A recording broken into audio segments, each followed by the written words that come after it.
ಅನ್ನು ಮಾಡಿಕೊಂಡು ನಿಮಗೆ ಇಂಪಾರ್ಟೆಂಟ್ ಆಗಿ ತಿಳಿಸ್ತಕ್ಕಂಥ ಒಂದು ಪ್ರಯತ್ನ ನಡೆಸ್ತಾ ಇದ್ದೀನಿ. ಪ್ರಸ್ತುತ ಈ ಒಂದು ವಿಡಿಯೋ ಬೆಳವಣಿಗೆ ಮತ್ತು ವಿಕಾಸಕ್ಕೆ ಸಂಬಂಧಪಟ್ಟಂತೆ ಈ ಒಂದು ವಿಡಿಯೋವನ್ನು ರಚಿಸಲಾಗಿದೆ. ಸೊ ಇಲ್ಲಿ ನೀವು ಗಮನಿಸಬೇಕಾಗಿರತಕ್ಕಂಥ ಕೆಲವೊಂದು ಅಂಶಗಳೇನಪ್ಪ ಅಂತ ಹೇಳಿದ್ರೆ, ಈಗ ಆಲ್ರೆಡಿ ನೀವು ಬೆಳವಣಿಗೆ ಮತ್ತು ವಿಕಾಸ ಪಾಠವನ್ನು ಓದಿರ್ತೀರಿ. ಸೊ ಅದಕ್ಕೆ ಸಂಬಂಧಪಟ್ಟಂತೆ ಪರೀಕ್ಷಾ ತಯಾರಿಗೆ ಪುನರಾವರ್ತನೆ ಒಂದು ಇಣುಕು ನೋಟ, ಅದರಲ್ಲಿ ಪ್ರಮುಖ ಅಂಶಗಳನ್ನು ನೀವು ಈಗ ಆಲ್ರೆಡಿ ಓದಿರ್ತಕ್ಕಂಥವು.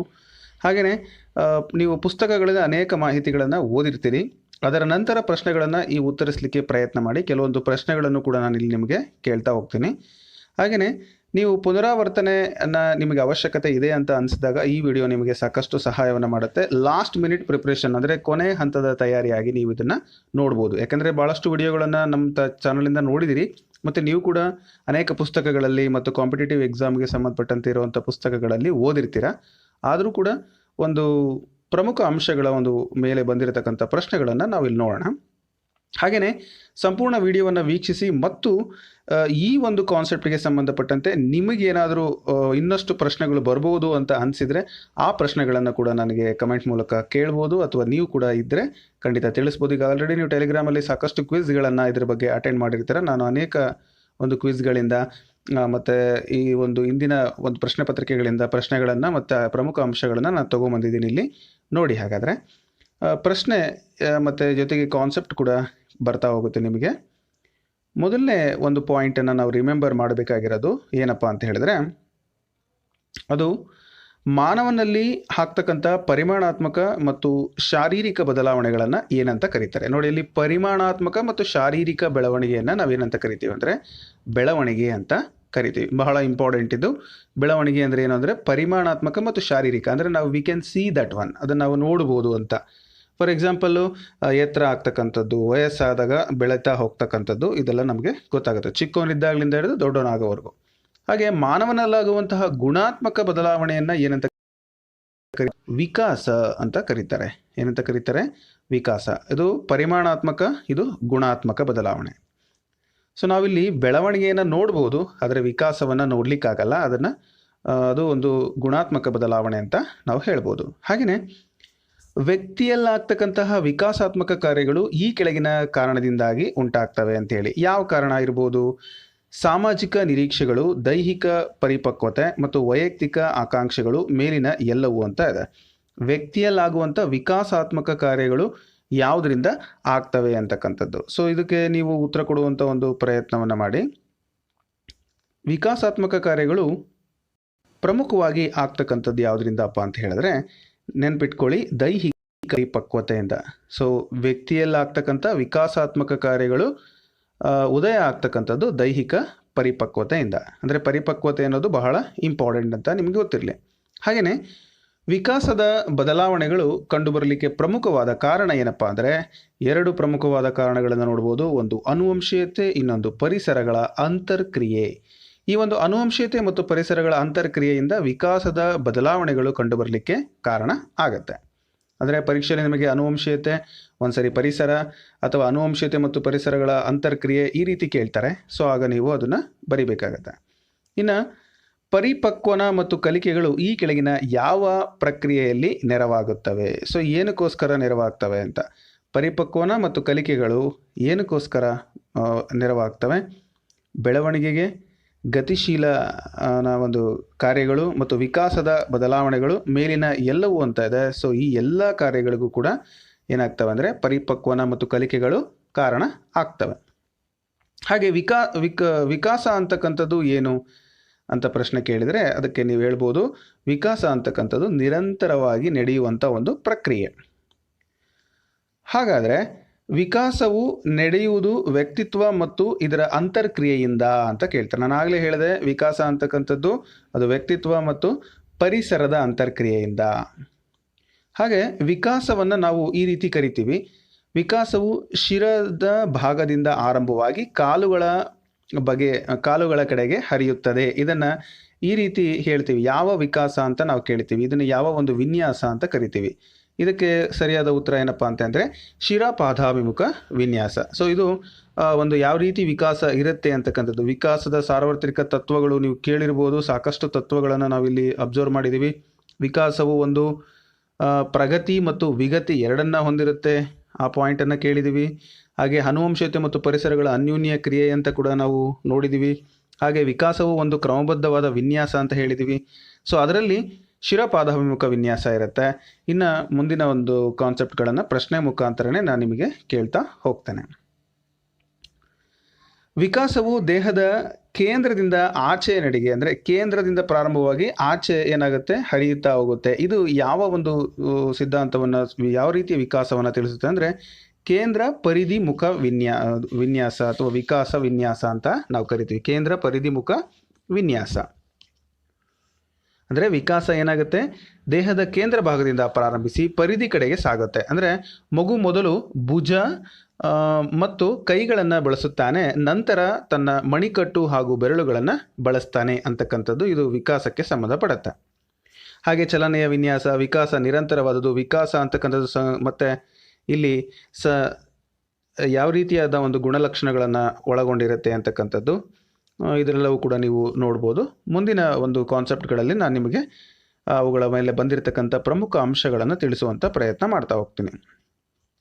ಮತ್ತೊಂದು ಪ್ರಮುಖವಾದಂಥ ಒಂದು ಅಂಶ ಏನಪ್ಪ ಅಂದರೆ ಮಕ್ಕಳು ತಮ್ಮದೇ ಆದಂತಹ ನೈತಿಕ ಮಾನಗಳನ್ನು ರೂಪಿಸಿಕೊಳ್ತಾರೆ. ಈ ಥರ ಒಂದು ಸ್ಟೇಟ್ಮೆಂಟನ್ನು ಹೇಳಿದವರು ಯಾರು ಅಂದರೆ ಕೊಯಿಲ್ಬರ್ಗ್ರವರು. ನೈತಿಕ ವಿಕಾಸ, ನೈತಿಕ ಅಂತ ಒಂದು ಪದ ಏನು ಬಂದಿದೆ ಅದು ನಿಮಗೆ ಕೊಯಿಲ್ಬರ್ಗ್ ಅಂತಕ್ಕಂಥ ಒಂದು ವರ್ಡನ್ನು ನೆನಪಿಟ್ಕೊಳ್ಬೇಕು. ಹಾಗೆ ಬೆಳವಣಿಗೆ ಪ್ರಕ್ರಿಯೆ ಒಂದು ಹಂತದಲ್ಲಿ ಏನಾಗ್ತದಪ್ಪ ಅಂತ ಹೇಳಿದರೆ ಅದು ಸ್ಥಗಿತಗೊಳ್ಳುತ್ತದೆ. ಇದು ಭಾಳ ಇಂಪಾರ್ಟೆಂಟ್. ಬೆಳವಣಿಗೆ ಯಾವಾಗಲೂ ಕೂಡ ಒಂದು ಹಂತಕ್ಕೆ ನಿಂತೋಗುತ್ತೆ, ಆದರೆ ವಿಕಾಸ ನಿರಂತರವಾಗಿ ನಡೀತಾ ಇರುತ್ತೆ. ಇನ್ನೊಂದು ಪ್ರಮುಖವಾದ ಪ್ರಶ್ನೆ ಪರೀಕ್ಷೆಯಲ್ಲಿ ನೀವು ಕೇಳಿರ್ಬೋದು. ಈ ಪ್ರಶ್ನೆಯನ್ನು ಏನಪ್ಪ ಅಂದರೆ ಅದು ಮಗುವಿನ ಲಿಂಗ ನಿರ್ಧಾರವಾಗುವುದು ಯಾವುದರಿಂದ ಅಂದರೆ ತಂದೆಯ ವರ್ಣತಂತುಗಳಿಂದ. ಸೊ ತಂದೆಯ ವರ್ಣತಂತುಗಳಿಂದನೇ ಮಗುವಿನ ಲಿಂಗ ನಿರ್ಧಾರ ಆಗ್ತಕ್ಕಂಥದ್ದು. ಹಾಗೆಯೇ ಒಬ್ಬ ವ್ಯಕ್ತಿಯಲ್ಲಿರುವ ವರ್ಣತಂತುಗಳು ಎಷ್ಟು ಜೊತೆ ಇರ್ತವೆ ಅಂತ ಕೇಳಿದರೆ ಅದಕ್ಕೆ ಸರಿಯಾದ ಉತ್ತರ 23 ಜೊತೆ ವರ್ಣತಂತುಗಳನ್ನು ನಾವು ನೋಡ್ಬೋದು. ಹಾಗೆ ಗಂಡು ಮಗುವಿನಲ್ಲಿರುವಂಥ ವರ್ಣತಂತುಗಳನ್ನು ನಾವು ಯಾವ ರೀತಿ ಕರಿತೀವಿ, XY ಅಂತ ಕರಿತೀವಿ. ಇದು ಗಂಡು ಮಗುವಿನಲ್ಲಿರ್ತಕ್ಕಂತಹ ವರ್ಣತಂತುಗಳು. ಇವು ಕೂಡ ಸಾಕಷ್ಟು ಪರೀಕ್ಷೆಗಳಲ್ಲಿ ಈ ಥರದ ಪ್ರಶ್ನೆಗಳನ್ನು ನಾವು ನೋಡಿರ್ತೀವಿ, ಅದು ನೀವು ನೆನಪಿಟ್ಕೊಳ್ಳಿ. ಹಾಗೆ ತಂದೆ ತಾಯಿ ಇಬ್ಬರಲ್ಲೂ ಕೂಡ 23 ಜೊತೆ ವರ್ಣತಂತುಗಳು ಬರುತ್ತೆ. ಅಂದರೆ ಟೋಟಲ್ಲು ಅವನ್ನ ನಿಮಗೆ ಕೇಳ್ಬೋದು. 23 ತಂದೆದು ಮತ್ತು ತಾಯಿ 23, ಅಲ್ಲಿಗೆ 46 ಅಂತ ನೀವು ಆಯ್ಕೆ ಮಾಡಬೇಕಾಗತ್ತೆ. ಸೊ ಇವು ವರ್ಣತಂತುಗಳ ಸಂಖ್ಯೆ. ಅಲ್ಲಿ ಗಂಡು ಮಗುವಿನ ವರ್ಣತಂತುಗಳು ಅಂತ ನಿಮಗೆ ಪ್ರಶ್ನೆಯನ್ನು ಕೇಳಿದ್ದಾರೆ. ಸೊ ಈ ಗಂಡು ಮಗುವಿನ ವರ್ಣತಂತುಗಳು ಬೇಕಪ್ಪ ಅಂತ ಹೇಳಿದ್ರೆ ಅದು ಬಂದು ನಾನು ಆಗಲೇ ಹೇಳಿದಂಗೆ XY ಆಗಿರುತ್ತೆ. ಇನ್ನು ಹೆಣ್ಣು ಮಗು ಆಗಿದ್ದರೆ XX ಆಗಿರುತ್ತೆ. ಸೊ ಈ ಒಂದು ಕ್ರೋಮೋಸೋಮ್ಗಳಿದ್ದಾಗ ಏನಾಗಿರುತ್ತಪ್ಪ ಅಂತಂದರೆ ಅದು ಹೆಣ್ಣು ಮಗು ಆಗಿರುತ್ತೆ ಅಂತ ಹೇಳ್ಬಿಟ್ಟು. ಸೊ ಅದ್ರ ಬಗ್ಗೆ ನಿಮಗೆ ಸಾಕಷ್ಟು ಮಾಹಿತಿ ಈಗ ಆಲ್ರೆಡಿ ಇದೆ. XX ಮತ್ತು ಬರುವಂಥದ್ದು, XY ಬರುವಂಥದ್ದು ಯಾವಾಗ ಬರ್ತದೆ ಅಂತಕ್ಕಂಥದ್ದು ನಿಮಗೆ ಗೊತ್ತಿರಲಿ. ಅಂದರೆ ವೀರ್ಯಾಣು ಮತ್ತು ಅಂಡಾಣುಗಳೆರಡೂ ಕೂಡ ಚಿಕ್ಕ ದಾರದಂತಹ ಒಂದು ಬಣ್ಣದ ರಚನೆಗಳನ್ನು ಹೊಂದಿರ್ತವೆ. ಅವುಗಳನ್ನು ವರ್ಣತಂತುಗಳು ಅಂತ ಕರಿತೀವಿ. ಈ ವರ್ಣತಂತುಗಳು ಅನುವಂಶೀಯತೆಯ ವಸ್ತುಗಳು. ಇದು ಭಾಳ ಇಂಪಾರ್ಟೆಂಟ್ ನಾನು ಹೇಳುವಂಥ ಕಾನ್ಸೆಪ್ಟ್ ನಿಮಗೆ. ಈ ಅನುವಂಶೀಯತೆ ಅಂತ ನಾವೇನು ಕರಿತಿದ್ದೀವಲ್ಲ, ಸೊ ಆ ಅನುವಂಶೀಯತೆಗೆ ಸಂಬಂಧಪಟ್ಟಂತೆ ಇರುವಂಥ ಒಂದು ಗುಣಾಣುಗಳನ್ನು ತಗೊಳ್ಬೋದು.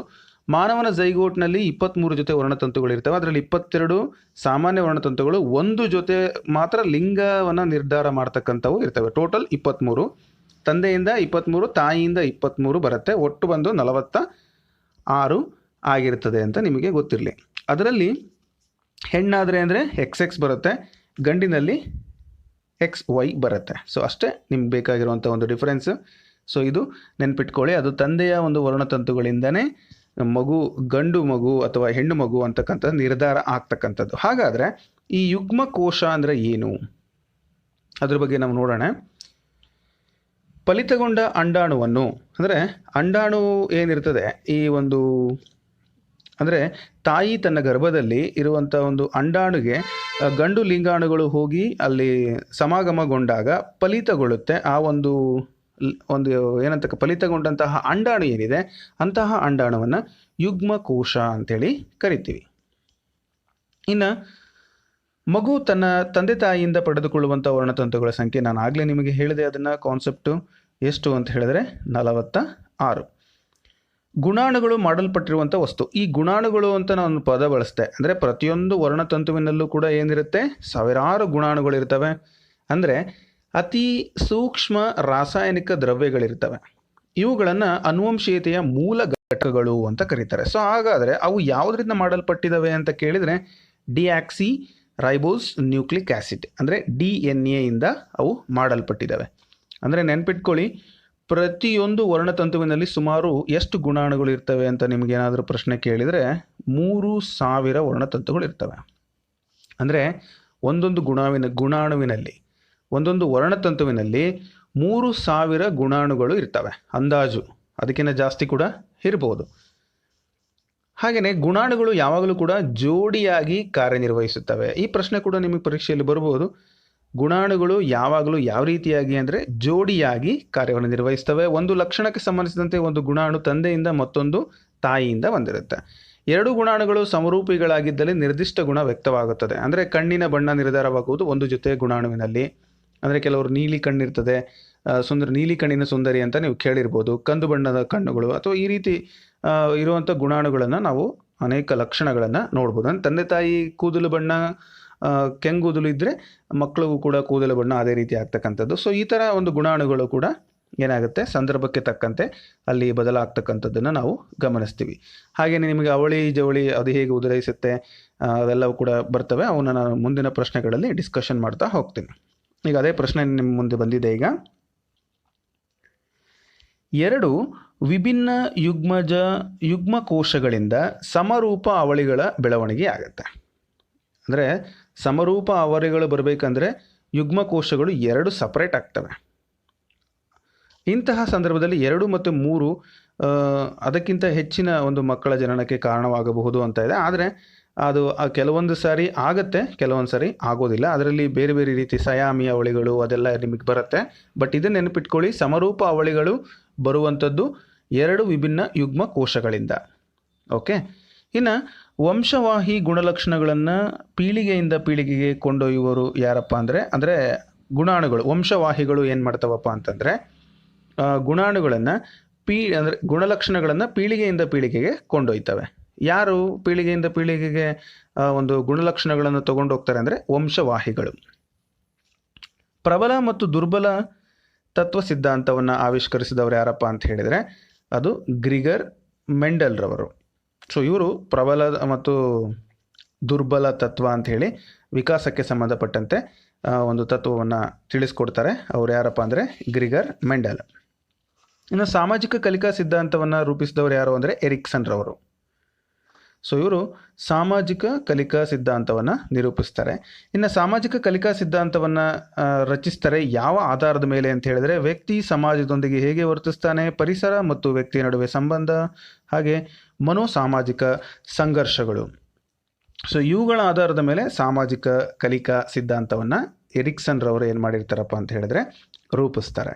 ಸೊ ಸಾಮಾಜಿಕ ಕಲಿಕಾ ಸಿದ್ಧಾಂತವನ್ನು ರೂಪಿಸಿರುವಂತಹ ಪ್ರಮುಖ ಅಂಶಗಳು ಯಾವಪ್ಪ ಅಂದರೆ ಸಮಾಜದಲ್ಲಿ ವ್ಯಕ್ತಿ ಹೇಗೆ ವರ್ತನೆ ಮಾಡ್ತಾನೆ, ಪರಿಸರ ಮತ್ತು ವ್ಯಕ್ತಿ ನಡುವೆ ಹೇಗೆ ಒಂದು ಬಾಂಧವ್ಯ ಇದೆ, ಸಂಬಂಧ ಇದೆ, ಮನೋಸಾಮಾಜಿಕ ಸಂಘರ್ಷಗಳು ಯಾವ ರೀತಿ ಇದ್ದಾವೆ ಅಂತಕ್ಕಂಥದ್ದನ್ನು ಈ ಒಂದು ಸಾಮಾಜಿಕ ಕಲಿಕಾ ಸಿದ್ಧಾಂತದಲ್ಲಿ ಎರಿಕ್ಸನ್ ರವರು ತಿಳಿಸ್ಕೊಡ್ತಾರೆ. ಇನ್ನು ಸಾಮಾಜಿಕ ಕಲಿಕಾ ಸಿದ್ಧಾಂತದ ಒಟ್ಟು ಎಷ್ಟು ಹಂತಗಳನ್ನು ಒಳಗೊಂಡಿದೆ ಅಂತ ನಿಮ್ಮನ್ನೇನಾದರೂ ಕೇಳಿದ್ರೆ ಆ ಒಂದು ಕಲಿಕಾ ಸಿದ್ಧಾಂತ ಪ್ರಮುಖವಾಗಿ 8 ಹಂತಗಳನ್ನು ಒಳಗೊಂಡಿದೆ. ವಿಕಾಸ ವರ್ತನಾ ಸಿದ್ಧಾಂತವನ್ನು ಮಂಡಿಸಿದವರು ಯಾರು? ಈ ಪ್ರಶ್ನೆ ಕೂಡ ನಿಮ್ಗೆ ಬರ್ಬೋದು. ರಾಬರ್ಟ್ ಎಸ್ ಸಿಯರ್ ಅಂತಕ್ಕಂಥವರು ವಿಕಾಸ ವರ್ತನಾ ಸಿದ್ಧಾಂತವನ್ನು ಮಂಡಿಸ್ತಾರೆ. ಇಲ್ಲಿ ಪ್ರಮುಖವಾಗಿ ಮಗು ಅನುಷಂಗಿಕ ವರ್ತನೆಗಳನ್ನು ಕಲಿಯುತ್ತೆ. ಯಾವಾಗ ಕಲಿಯುತ್ತೆ, ಯಾರಿಂದ ಕಲಿಯುತ್ತೆ ಅಂತ ನೋಡೋದಾದರೆ ಆಪ್ಷನ್ಸ್ ನಿಮಗಿದೆ. ಯಾವುದು? ಅನುಷಂಗಿಕ ವರ್ತನೆಗಳನ್ನು ಮಗು ಕಲಿತಕ್ಕಂಥದ್ದು ಯಾವಾಗ? ಕುಟುಂಬದ ಹಿರಿಯರನ್ನು ಅನುಸರಿಸುವುದರಿಂದ, ಶಿಕ್ಷಕರ ಬೋಧನೆಯಿಂದ, ಮತ್ತು ಪೋಷಕರ ನೀತಿಪಾಠದಿಂದ ಮೇಲಿನ ಯಾವುದು ಅಲ್ಲ ಅಂತ ಕೇಳಿದ್ದಾರೆ. ಸೊ ಇಲ್ಲಿ ಆಪ್ಷನ್ಸ್ನ ನಾನು ಕೊಟ್ಟಿದ್ದೀನಿ. ಅನುಷಂಗಿಕ ವರ್ತನೆಯನ್ನು ಕಲಿತಕ್ಕಂಥದ್ದು ಅದು ಏನಾಗುತ್ತೆ ಅಂದರೆ ಕುಟುಂಬದ ಹಿರಿಯರನ್ನು ಅನುಸರಿಸುವುದರಿಂದ. ಅಂದರೆ ಆಗ ಅನುಷಂಗಿಕ ವರ್ತನೆಗಳನ್ನು ಮಗು ಏನು ಮಾಡ್ತದೆ, ಕಲಿಯುತ್ತೆ ಅಂತಕ್ಕಂಥದ್ದು ನಿಮಗೆ ಗೊತ್ತಿರಲಿ. ಹಾಗೆಯೇ ನಿಮಗೆ ಭಾಳಷ್ಟು ಇಂಪಾರ್ಟೆಂಟಾಗಿ ಮಗು ಬೆಳೀತಕ್ಕಂತಹ ಒಂದು ಭೌತಿಕ ಪರಿಸರ, ಹಾಗೆ ಬೌದ್ಧಿಕ ಪರಿಸರ, ಜೊತೆಗೆ ಸಾಮಾಜಿಕ ಪರಿಸರ, ಇವೆಲ್ಲವೂ ಕೂಡ ಆ ಒಂದು ಮಗುವಿನ ಒಂದು ವಿಕಾಸಕ್ಕೆ ಪ್ರಮುಖವಾದಂಥ ಒಂದು ಕಾರಣಗಳು ಆಗಿರುತ್ತೆ. ಅದು ಕೂಡ ಶಿಕ್ಷಕರಿಗೆ ಬಹಳಷ್ಟು ಉಪಯುಕ್ತ. ಇನ್ನು ನೈತಿಕ ಬೆಳವಣಿಗೆ ಸಿದ್ಧಾಂತವನ್ನು ಮಂಡಿಸಿದವರು ಯಾರು ಅಂತ ನಿಮ್ಮನ್ನು ಕೇಳಿದ್ರೆ ಅದಕ್ಕೆ ಸರಿ ಕೊಯಿಲ್ಬರ್ಗ್ ರವರು. ನೈತಿಕ ವಿಕಾಸ ಅಂದ ತಕ್ಷಣ ನೀವು ಯಾವಾಗಲೂ ಕೂಡ ಕೊಯಿಲ್ಬರ್ಗ್ ರವರನ್ನ ನೆನಪಿಸ್ಕೊಳ್ತೀರಾ. ನೈತಿಕ ವಿಕಾಸದ ಪ್ರಕಾರ ನೈತಿಕತೆಯು ಭೌತಿಕ ಕಾರಣದಿಂದಾಗಿ ಉಂಟಾಗುತ್ತದೆ. ನೋಡಿ, ಭೌತಿಕ ಅಂದರೆ ಮಾನಸಿಕ ಕಾರ್ಯಗಳಿಂದ. ಏನು ಬೌದ್ಧಿಕ ಅಂದರೆ ವ್ಯಕ್ತಿ ಬೌದ್ಧಿಕ ವಿಕಾಸಕ್ಕೆ ಅಗತ್ಯವಾದಂಥ ವಾತಾವರಣವನ್ನು ಬೌದ್ಧಿಕ ಪರಿಸರ ಅಂತ ಕರಿತೀವಿ. ಅಂದರೆ ಬೌದ್ಧಿಕ ವಿಕಾಸಕ್ಕೆ ಯಾವೆಲ್ಲ ಅಂಶಗಳು ಸಹಾಯ ಆಗ್ತವೆ ಮಗುವಿಗೆ ಅಂತ ನೋಡೋದಾದರೆ ಪ್ರಚೋದನೆ, ಬೌದ್ಧಿಕ ಪ್ರಚೋದನೆ ಅಂದರೆ ಮನಸ್ಸಿಗೆ ಏನಾದರೂ ಒಂಚೂರು ಆಗ್ತಕ್ಕಂತಹ ಒಂದು ಅನುಭವಗಳು. ಅಂದರೆ ಫಾರ್ ಎಕ್ಸಾಂಪಲ್ ಯಾವ ರೀತಿಯಾಗಿ ಭೌತಿಕ ಒಂದು ಅಂಶಗಳನ್ನು ಬರ್ತವೆ ಅಂತ ನೋಡೋದಾದರೆ ಮಗು ವಸ್ತು ಸಂಗ್ರಹಾಲಯವನ್ನು ನೋಡುತ್ತೆ, ಅಲ್ಲಿ ಒಂದು ಮನಸ್ಸಿಗೆ ಒಂದಷ್ಟು ಯೋಚನೆಗಳನ್ನು ಮಾಡುತ್ತೆ. ನಾಟಕ ಮತ್ತು ಮನೋರಂಜನೆಗಳನ್ನು ನೋಡುತ್ತೆ, ಹಾಗೆ ಚರ್ಚಾಕೂಟಗಳಲ್ಲಿ ಭಾಗವಹಿಸುತ್ತೆ, ವಿಚಾರಗೋಷ್ಠಿಗಳನ್ನು ಕೇಳುತ್ತೆ, ಯಾರಾದರೂ ಒಂದಷ್ಟು ಬುದ್ಧಿ ಮಾತುಗಳನ್ನು ಹೇಳಿದಾಗ ಕೇಳುತ್ತೆ. ಸೊ ಇವೆಲ್ಲವುಗಳನ್ನು ಒಟ್ಟಾಗಿ ನಾವು ಅಲ್ಲಿ ನಡೀತಕ್ಕಂಥದ್ದು ಬೌದ್ಧಿಕ ಪರಿಸರ. ಸೊ ಬೌದ್ಧಿಕ ಅಂದರೆ ನಿಮಗೆ ಅರ್ಥ ಆಗಿರಬೇಕು. ಆದರೆ ಇಲ್ಲಿ ಭೌತಿಕ ಪರಿಸರ ಇದು ಯಾವ ರೀತಿಯಾಗಿ ನೈತಿಕ ವಿಕಾಸದ ಪ್ರಕಾರ ನೈತಿಕತೆಯು ಭೌತಿಕ ಪರಿಸರದಿಂದ ಆಗತ್ತೆ ಅಂತ. ಸೊ ಯಾವ ರೀತಿ ಭೌತಿಕ ಅಂದರೆ ಫಿಸಿಕಲ್ ಎನ್ವಿರಾನ್ಮೆಂಟ್ ಅಂತ ನಾವು ಕರಿತೀವಿ. ಅಂದರೆ ಈಗ ಫಾರ್ ಎಕ್ಸಾಂಪಲ್ ಮಗು ಹುಟ್ಟುವಂಥ ಸಂದರ್ಭದಲ್ಲಿ ಔಷಧಿಗಳನ್ನು ನಾವು ಹೆಚ್ಚಾಗಿ ಬಳಕೆ ಮಾಡೋದು, ಅಥವಾ ಇನ್ಯಾವುದೇ ಒಂದು ಮಗುವಿಗೆ ಒಂದು ಸಂಬಂಧಪಟ್ಟಂತೆ ಕಾಯಿಲೆ ಏನಾದರೂ ಬಂದಿದ್ದರೆ, ಅಥವಾ ಅವನು ಇರ್ತಕ್ಕಂಥ ವಾತಾವರಣ, ಹವಾಗುಣ, ಮತ್ತು ಒಂದು ಕೊಠಡಿಯಲ್ಲಿರ್ತಕ್ಕಂಥ ಕತ್ತಲು, ಮತ್ತು ಅವನ ಸಾಮಾಜಿಕ ಸ್ಥಿತಿಗತಿ, ಅವನಿಗಿರ್ತಕ್ಕಂಥ ಆಹಾರ ಪದ್ಧತಿ, ಹಾಗೆ ಅವನ ಪೋಷಣೆ, ಮತ್ತು ಇವೆಲ್ಲವೂ ಕೂಡ ಏನಾಗುತ್ತಪ್ಪ ಅಂದರೆ ಅದು ಭೌತಿಕ ಪರಿಸರ ಆಗುತ್ತೆ. ಹಾಗಾಗಿ ನೈತಿಕ ವಿಕಾಸದ ಪ್ರಕಾರ ನೈತಿಕತೆ ಅಂತಕ್ಕಂಥದ್ದು ಈ ಒಂದು ಫಿಸಿಕಲ್ ಎನ್ವಿರಾನ್ಮೆಂಟಿಂದನೇ ಉಂಟಾಗತ್ತೆ ಅಂತ ಕೊಯಿಲ್ಬರ್ಗ್ ರವರು ಹೇಳಿದ್ದಾರೆ. ಅದನ್ನು ನೆನ್ಪಿಟ್ಕೊಳ್ಳಿ, ಒಂದೇ ಅಕ್ಷರ ಡಿಫರೆನ್ಸ್, ಅದು ಭೌತಿಕ ಪರಿಸರ. ಇನ್ನು ಮುಂದಿನ ಕಾನ್ಸೆಪ್ಟನ್ನು ನೋಡೋದಾದರೆ ಜ್ಞಾನಾತ್ಮಕ ವಿಕಾಸದ ಸಿದ್ಧಾಂತವನ್ನು ಮಂಡಿಸಿದವರು ಯಾರು ಅಂತ ನಿಮ್ಮನ್ನು ಕೇಳಿದ್ರೆ ಗೊತ್ತು ನಿಮಗೆ, ಜೀನ್ ಪಿಯಾಜೆ ಅವರು. ಇವರು ಸ್ವಿಸ್ ದೇಶದ ಮನೋವಿಜ್ಞಾನಿ ಆಗಿದ್ದಾರೆ. ಜೀನ್ ಪಿಯಾಜೆ ಅವರ ಪ್ರಕಾರ ಒಟ್ಟು 4 ಹಂತಗಳಲ್ಲಿ ಈ ಒಂದು ವಿಕಾಸ ಸಿದ್ಧಾಂತವನ್ನು ಹೇಳಿದ್ದಾರೆ ಅವರು. ಸೊ ಯಾವ್ಯಾವ ಹಂತಗಳು ಈಗ ಆಲ್ರೆಡಿ ಗೊತ್ತು ನಿಮಗೆ. ಸಂವೇದನಾ ಗತಿ ಹಂತ 1. ಸೊ ಈ ಒಂದು ಸಂವೇದನಾ ಗತಿ ಹಂತ ಬಂದು ಹುಟ್ಟಿನಿಂದ 2 ವರ್ಷಗಳವರೆಗೆ ಇರುತ್ತೆ. ಇನ್ನು ಕಾರ್ಯಪೂರ್ವ ಹಂತ 2 ವರ್ಷದಿಂದ 7 ವರ್ಷಗಳವರೆಗೆ ಇರುತ್ತೆ. ಮೂರ್ತ ಕಾರ್ಯಗಳ ಹಂತ 7 ವರ್ಷದಿಂದ 11 ವರ್ಷದವರೆಗೆ ಇರುತ್ತೆ. ಔಪಚಾರಿಕ ಕಾರ್ಯಗಳ ಹಂತ 11 ವರ್ಷ ಮೇಲ್ಪಟ್ಟಿರುತ್ತೆ. ಸಾಕಷ್ಟು ಬಾರಿ ಪರೀಕ್ಷೆಗಳಲ್ಲಿ ನಿಮಗೆ ಪ್ರಶ್ನೆ ಬಂದಿದೆ, ಏನಪ್ಪ ಅಂತ ಹೇಳಿದರೆ ಮೊದಲನೇ ಹಂತ ಯಾವುದು, 2ನೇ ಹಂತ ಯಾವುದು, 3ನೇ ಹಂತ ಯಾವುದು, ಈ ರೀತಿ ಪ್ರಶ್ನೆಗಳು ಕೂಡ ಪರೀಕ್ಷೆಯಲ್ಲಿ ನಿಮಗೆ ಈಗ ಆಲ್ರೆಡಿ ಬಂದಿದ್ದಾವೆ. ಅದರಲ್ಲಿ ಔಪಚಾರಿಕ ಕಾರ್ಯಗಳ ಹಂತ ಎಷ್ಟರಿಂದ ಎಷ್ಟು ವರ್ಷ ಮೇಲ್ಪಟ್ಟು, ಅಥವಾ ಮೂರ್ತ ಕಾರ್ಯಗಳ ಹಂತ ಯಾವಾಗ ಬರುತ್ತೆ. ಸೊ ಈ ರೀತಿಯಾದ ಪ್ರಶ್ನೆಗಳು ನಿಮಗೆ ಹೇಗಾದರೂ ಕೂಡ ಕೇಳ್ಬೋದು, ಆದರೆ ಇವನ್ನ ನೆನಪಿಟ್ಕೊಳ್ಳುವಂಥದ್ದು ನಿಮ್ಮ ಕೈಲಿದೆ. ಇನ್ನು ಮತ್ತೊಂದು ಪ್ರಶ್ನೆಯೊಂದಿಗೆ ಇವತ್ತಿನ ತರಗತಿಯನ್ನು ಮುಗಿಸಿ ಮುಂದಿನ ತರಗತಿಯಲ್ಲಿ ಮತ್ತೆ ನಾನು ನಿಮಗೆ ಇನ್ನಷ್ಟು ಪ್ರಶ್ನೆಗಳನ್ನು ತೊಗೊಂಡು ಬರ್ತೀನಿ. ಪ್ರಶ್ನೆ ನೋಡಿ, ಮಗುವಿನಲ್ಲಿ ತಾರ್ಕಿಕ ಆಲೋಚನಾ ಶಕ್ತಿ ಮೂಡುವಂಥ ಹಂತ ಯಾವುದು? ತಾರ್ಕಿಕ ಆಲೋಚನಾ ಶಕ್ತಿ ಯಾವಾಗ ಮೂಡುತ್ತೆ ಅಂತ ಹೇಳೋದಾದರೆ ಅದು ಹಂತ. ಸೊ ಕ್ರಿಯಾತ್ಮಕ ಹಂತದಲ್ಲಿ ತಾರ್ಕಿಕ ಆಲೋಚನಾ ಶಕ್ತಿ ಮೂಡುತ್ತೆ. ಹಾಗೆ ಯಾವ ಹಂತದಲ್ಲಿ ಯಾವ ಒಂದು ಮಗುವಿನಲ್ಲಿ ವಿಕಾಸ ಉಂಟಾಗುತ್ತೆ ಅಂತಕ್ಕಂಥದ್ದನ್ನು ನಿಮಗೆ ಪ್ರಶ್ನೆಗಳ ಮುಖಾಂತರ ಪರೀಕ್ಷೆಯಲ್ಲಿ ಕೇಳಿರ್ಬೋದು. ಆ ಸಂಜ್ಞಾತ್ಮಕ ವಿಕಾಸದ ಹಂತಗಳನ್ನು ನಾವು ನೋಡೋದಾದರೆ ಗತಿ ಸಂವೇದನೆಯ ಹಂತ ಮೊದಲನೇದು ಬರ್ತಕ್ಕಂಥದ್ದು ಗತಿ ಸಂವೇದನೆಯ ಹಂತ. ಹಾಗೆ ಪೂರ್ವ ಸಕ್ರಿಯಾತ್ಮಕ ಹಂತ, ಮೂರ್ತ ಸಕ್ರಿಯಾತ್ಮಕ ಹಂತ ಮತ್ತು ಕ್ರಮಬದ್ಧ ಸಕ್ರಿಯಾತ್ಮಕ ಹಂತ. ಸೊ ಈ ರೀತಿ ಒಟ್ಟು 4 ಹಂತಗಳನ್ನು ನಾವು ನೋಡ್ಬೋದು. ಅದರಲ್ಲಿ ಕ್ರಮಬದ್ಧವಾಗಿ ಕೇಳ್ತಾರೆ, ಅಂದರೆ ನಿಮಗೆ ಪರೀಕ್ಷೆಯಲ್ಲಿ 1, 2, 3, 4 ಕೂಡ ಕೇಳ್ಬೋದು. ಮೊದಲನೇ ಹಂತ, 2ನೇ ಹಂತ ಅಂತ. ಅಥವಾ ಸಂಜ್ಞಾತ್ಮಕ ವಿಕಾಸದ ಮೊದಲನೇ ಹಂತ ಯಾವುದು ಅಂದರೆ ಗತಿ ಸಂವೇದನೆಯ ಹಂತ. ಅಥವಾ ಇದು ಸಂಜ್ಞಾತ್ಮಕ ವಿಕಾಸದ 4ನೇ ಹಂತ ಯಾವುದು ಅಂತ ಕೇಳಿದರೆ ಕ್ರಮಬದ್ಧ ಸಕ್ರಿಯಾತ್ಮಕ ಹಂತ ಅಂತ ನೀವು ಬರಿಬೇಕಾಗತ್ತೆ. ಹಾಗೆಯೇ ಇರುವಂತಹ ಕಡಿಮೆ ಸಮಯದಲ್ಲಿ ನಾವು ಓದಿರ್ತಕ್ಕಂಥದ್ದನ್ನು ಸಾಕಷ್ಟು ಒಂದು ಬಾರಿ ಪುನರಾವರ್ತನೆ ಮಾಡೋದು ಭಾಳ ಇಂಪಾರ್ಟೆಂಟ್ ಆಗಿರೋದ್ರಿಂದ ನಾನು ನಿಮಗೆ ಮುಖ್ಯ ಅಂಶಗಳನ್ನು ತಿಳಿಸುವಂಥ ಪ್ರಯತ್ನ ಮಾಡ್ತೀನಿ. ಇನ್ನೊಂದು ಪ್ರಮುಖ ಅಂಶ ಏನಪ್ಪ ಅಂದರೆ ಮಕ್ಕಳಲ್ಲಿ ಜ್ಞಾನಾತ್ಮಕ ಪರಿವರ್ತನೆ ಕಂಡುಬರುವಂತಹ ವಯಸ್ಸು ಯಾವುದಪ್ಪ ಅಂದರೆ ಅದು 16ನೇ ವಯಸ್ಸು, ಅಂದರೆ 16 ಏಜಲ್ಲಿ ಜ್ಞಾನಾತ್ಮಕ ಪರಿವರ್ತನೆ ಅಂತಕ್ಕಂಥದ್ದು ಕಂಡುಬರುತ್ತೆ. ಹಾಗೆ ಮಗುವಿನಲ್ಲಿ ತಾರ್ಕಿಕ ಆಲೋಚನಾ ಶಕ್ತಿ ಮೂಡುವಂಥ ಹಂತ ಯಾವುದು ಅಂತ ಹೇಳಿದರೆ ನೋಡಿ, ಅದು ಮೂರ್ತ ಸಕ್ರಿಯಾತ್ಮಕ ಹಂತ. ಸೊ ಮೂರ್ತ ಸಕ್ರಿಯಾತ್ಮಕ ಹಂತದಲ್ಲಿ ತಾರ್ಕಿಕ ಆಲೋಚನೆ ಅಂತಕ್ಕಂಥದ್ದು ಮೂಡುತ್ತೆ. ಸೊ ನಿಮಗೆ ಓದಿರ್ತೀರಿ ನೀವು ಯಾವ ಹಂತದಲ್ಲಿ ಏನೆಲ್ಲ ಬೆಳವಣಿಗೆ ಆಗುತ್ತೆ ಅಂತ. ಸೊ ಆದರೂ ಕೂಡ ಕೆಲವೊಂದು ಅಂಶಗಳನ್ನು ಇಂದಿನ ಪ್ರಶ್ನೆ ಪತ್ರಿಕೆಯಲ್ಲಿ ಕೇಳಿದಂತೆ ಒಂದು ಮನಸ್ಸಿನಲ್ಲಿ ಇಟ್ಕೊಂಡು ಆ ಒಂದು ಪ್ರಶ್ನೆಗಳನ್ನು ನಾನು ನಿಮಗೆ ಹೈಲೈಟ್ಸ್ ಮಾಡುವಂಥ ಪ್ರಯತ್ನ ಮಾಡಿದ್ದೀನಿ. ತಾರ್ಕಿಕ ಆಲೋಚನಾ ಶಕ್ತಿ ಮೂಡುವಂಥದ್ದು ಮೂರ್ತ ಸಕ್ರಿಯಾತ್ಮಕ ಹಂತದಲ್ಲಿ.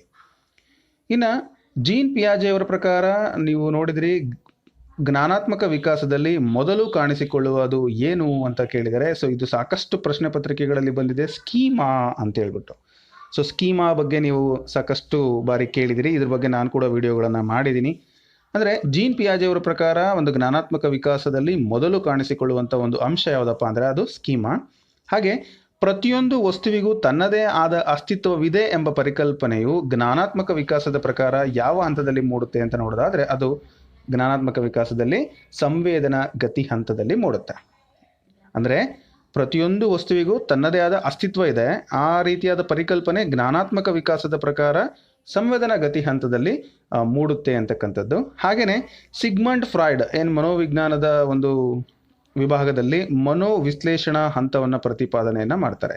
ಮನೋವಿಶ್ಲೇಷಣಾ ಸಿದ್ಧಾಂತವನ್ನು ಪ್ರತಿಪಾದಿಸಿದವರು ಯಾರು ಅಂತ ನಿಮ್ಮೊಂದು ಪ್ರಶ್ನೆ ಕೇಳಿದ್ರೆ ಸಿಗ್ಮಂಡ್ ಫ್ರಾಯ್ಡ್ರು ಅಂತೇಳಿ ನೀವು ಹೇಳ್ಬೋದು. ಇನ್ನು ಗ್ರಂಥಿಗಳ ರಾಜ, ಈ ಒಂದು ಮನುಷ್ಯನ ಒಂದು ಅನೇಕ ಚಟುವಟಿಕೆಗಳಿಗೆ ಕಾರಣ ಆಗ್ತಕ್ಕಂಥವು ಮನುಷ್ಯನಲ್ಲಿರ್ತಕ್ಕಂತಹ ಗ್ರಂಥಿಗಳು. ಅದರಲ್ಲಿ ನಿರ್ನಾಳ ಗ್ರಂಥಿಗಳು ಮತ್ತು ನಾಳ ಗ್ರಂಥಿಗಳು ಅಂತ ನೀವು ಕೇಳಿರ್ಬೋದು.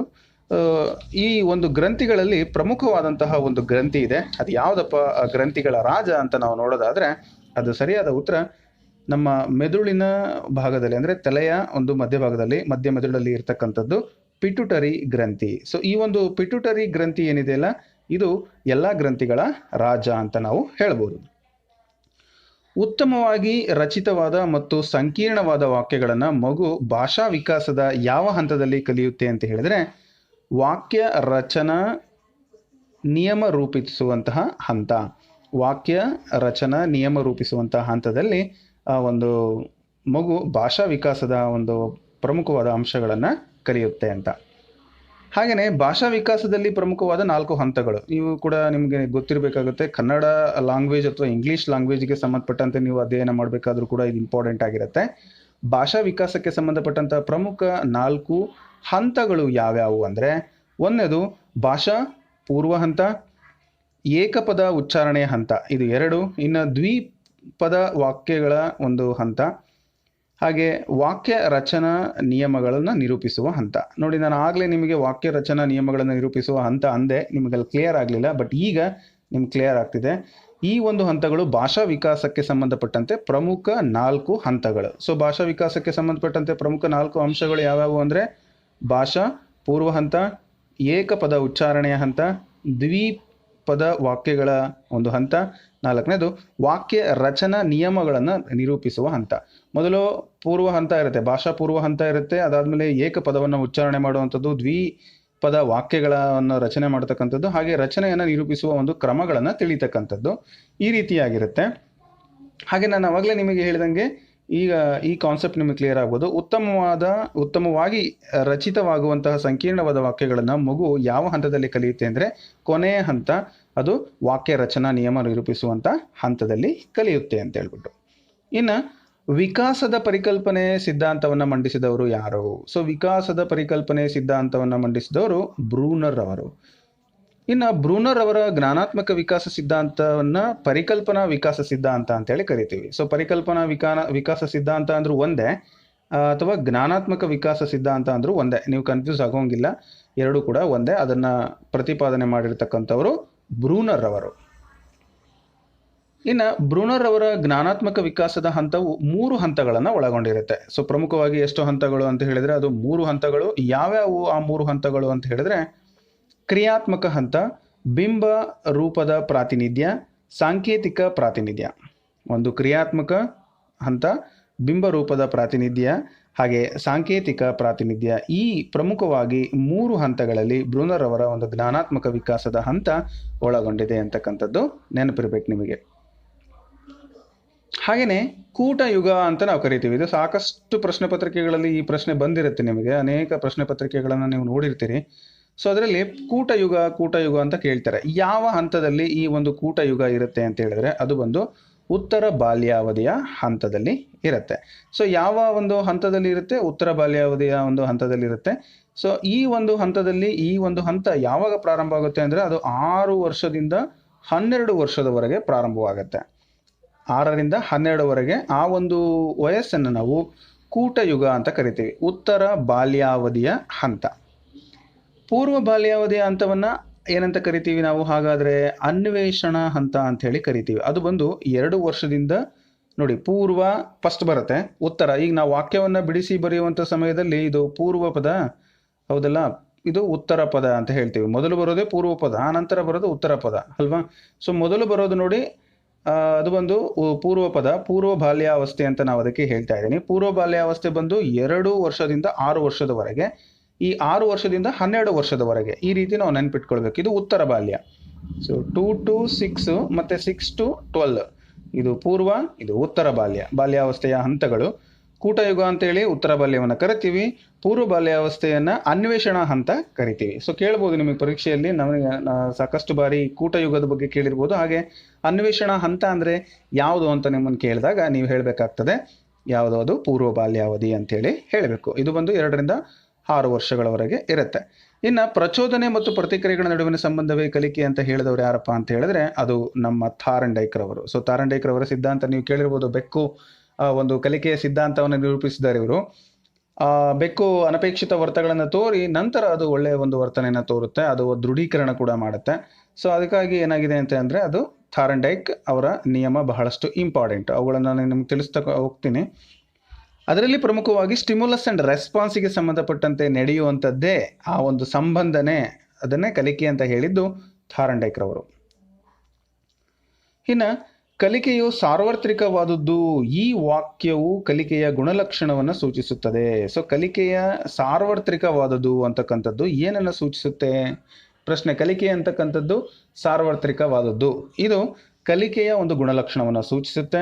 ಹಾಗೆ ಕಲಿಕಾ ಸಿದ್ಧಾಂತಗಳ ಪಿತಾಮಹ ಯಾರಪ್ಪ ಅಂದರೆ ನಾನು ಆಗಲೇ ಹೇಳಿದಂಗೆ ಥಾರಂಡೈಕ್ರವರನ್ನು ಕಲಿಕಾ ಸಿದ್ಧಾಂತದ ಪಿತಾಮಹ ಅಂತ ಕರಿತೀವಿ.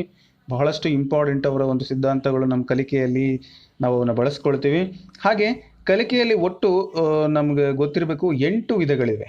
ಕಲಿಕೆಯಲ್ಲಿ 8 ರೀತಿಯಾದ ಕಲಿಕೆಗಳನ್ನು ನಾವು ಗುರುತಿಸಿದ್ದೀವಿ ಈವರೆಗೆ.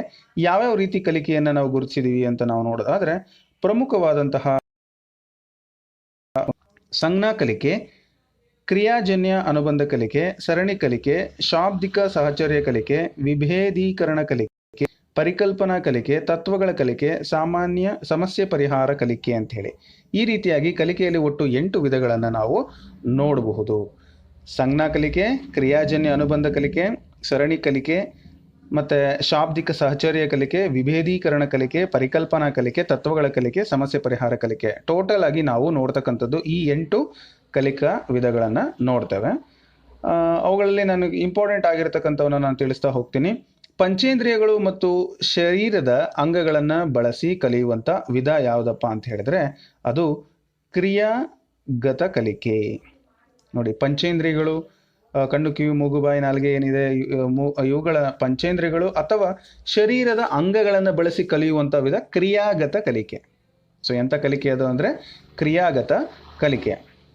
ಸೊ ಅದರಲ್ಲಿ ಕೇವಲ ಜ್ಞಾನದ ಸಹಾಯದಿಂದ ಯಾವುದಾದ್ರೂ ಒಂದು ಸಂಗತಿ ಅಥವಾ ವಿಷಯವನ್ನು ನಮ್ಮದಾಗಿಸಿಕೊಳ್ಳುವುದು ಯಾವುದನ್ನು ಅಂತ ಕರಿತೀವಪ್ಪ ಅಂತ ಹೇಳಿದ್ರೆ, ಯಾವುದನ್ನು ನಾವು ಆ ರೀತಿ ಕರಿತೀವಿ ಅಂತ ಹೇಳಿದರೆ, ಅಂದರೆ ಜ್ಞಾನದ ಸಹಾಯದಿಂದ ಯಾವುದಾದ್ರೂ ಒಂದು ಸಂಗತಿ ಅಥವಾ ವಿಷಯವನ್ನು ನಮ್ಮದಾಗಿಸಿಕೊಳ್ತಕ್ಕಂಥದ್ದು ಅದು ಮನೋಗತ ಕಲಿಕೆ ಅಂತ. ಸಮಸ್ಯೆ ಪರಿಹಾರ ಪ್ರಯತ್ನಗಳು ಹೆಚ್ಚಿದಂತೆ, ಈ ಸಮಸ್ಯೆ ಪರಿಹಾರದ ಒಂದು ಪ್ರಯತ್ನಗಳು ಹೆಚ್ಚಿದಂತೆ, ಇದು ಥಾರಂಡೈಕ್ರವರ ಒಂದು ಸಿದ್ಧಾಂತಕ್ಕೆ ಸಂಬಂಧಪಡ್ತದೆ. ದೋಷಗಳು ಏನಾಗ್ತವೆ ಅಂದರೆ ಇಳಿಮುಖವಾದ ಹೋಗುತ್ತವೆ. ದೋಷಗಳು ಏನಾಗ್ತವೆ? ಡಿಕ್ರೀಸ್ ಆಗ್ತವೆ. ಅವುಗಳು ದೋಷಗಳ ಸಂಖ್ಯೆ ಕಡಿಮೆ ಆಗುತ್ತೆ. ಪ್ರಯತ್ನ ಜಾಸ್ತಿ ಆಗಬೇಕು, ದೋಷಗಳು ಕಡಿಮೆ ಆಗಬೇಕು. ಈಗ ನಾವು ಓದುವಂಥದ್ದು ಅಷ್ಟೇ, ನಾವು ಚೆನ್ನಾಗಿ ಓದಿದ್ದೀವಿ ಅಂತ ಹೇಳಿದ್ರೆ ಅಲ್ಲಿ ಹೋಗುವಂಥ ಸಂದರ್ಭ ಓದ್ತಾ ನಮಗದು ಎಷ್ಟು ಪರ್ಫೆಕ್ಟ್ ಆಗ್ತೀವಿ ಅಂತ ಹೇಳಿದ್ರೆ ಆ ಒಂದು ಸಂದರ್ಭದಲ್ಲಿ ನಮ್ಮ ತಪ್ಪುಗಳ ಸಂಖ್ಯೆ ತುಂಬಾ ಕಡಿಮೆ ಆಗತ್ತೆ. ಸೊ ಅದು ನಮಗೆ ಗೊತ್ತಿರಲಿ. ಇನ್ನು ಮುಂದಿನ ಕಾನ್ಸೆಪ್ಟ್ ಬಂದು ಪಾವ್ಲೋವ್ರವರು ಮೂಲತಃ ಒಬ್ಬ ಯಾರು ಅಂತ ಹೇಳಿದರೆ ಅವರು ಶರೀರಶಾಸ್ತ್ರಜ್ಞ ಅವರು. ಫಿಸಿಯೋ ಅಂದರೆ ನಮಗೆ ಶರೀರಕ್ಕೆ ಸಂಬಂಧಪಟ್ಟಂತೆ ಆ ಒಂದು ರೋಗಗಳನ್ನು, ಅಂದರೆ ಶರೀರಕ್ಕೆ ಸಂಬಂಧಪಡುವಂಥ ಡಾಕ್ಟರ್ಗಳನ್ನು ನಾವು ನೋಡ್ತೀವಿ. ಆ ರೀತಿಯಾದಂಥ ಒಬ್ಬ ವೈದ್ಯರಾಗಿರ್ತಾರೆ ಅವರು. ಹಾಗಾಗಿ ಶರೀರಶಾಸ್ತ್ರಜ್ಞ ಅಂತ ಹೇಳಿ ಪಾವ್ಲೋವ್ ಅವರನ್ನು ಕರಿತೀವಿ.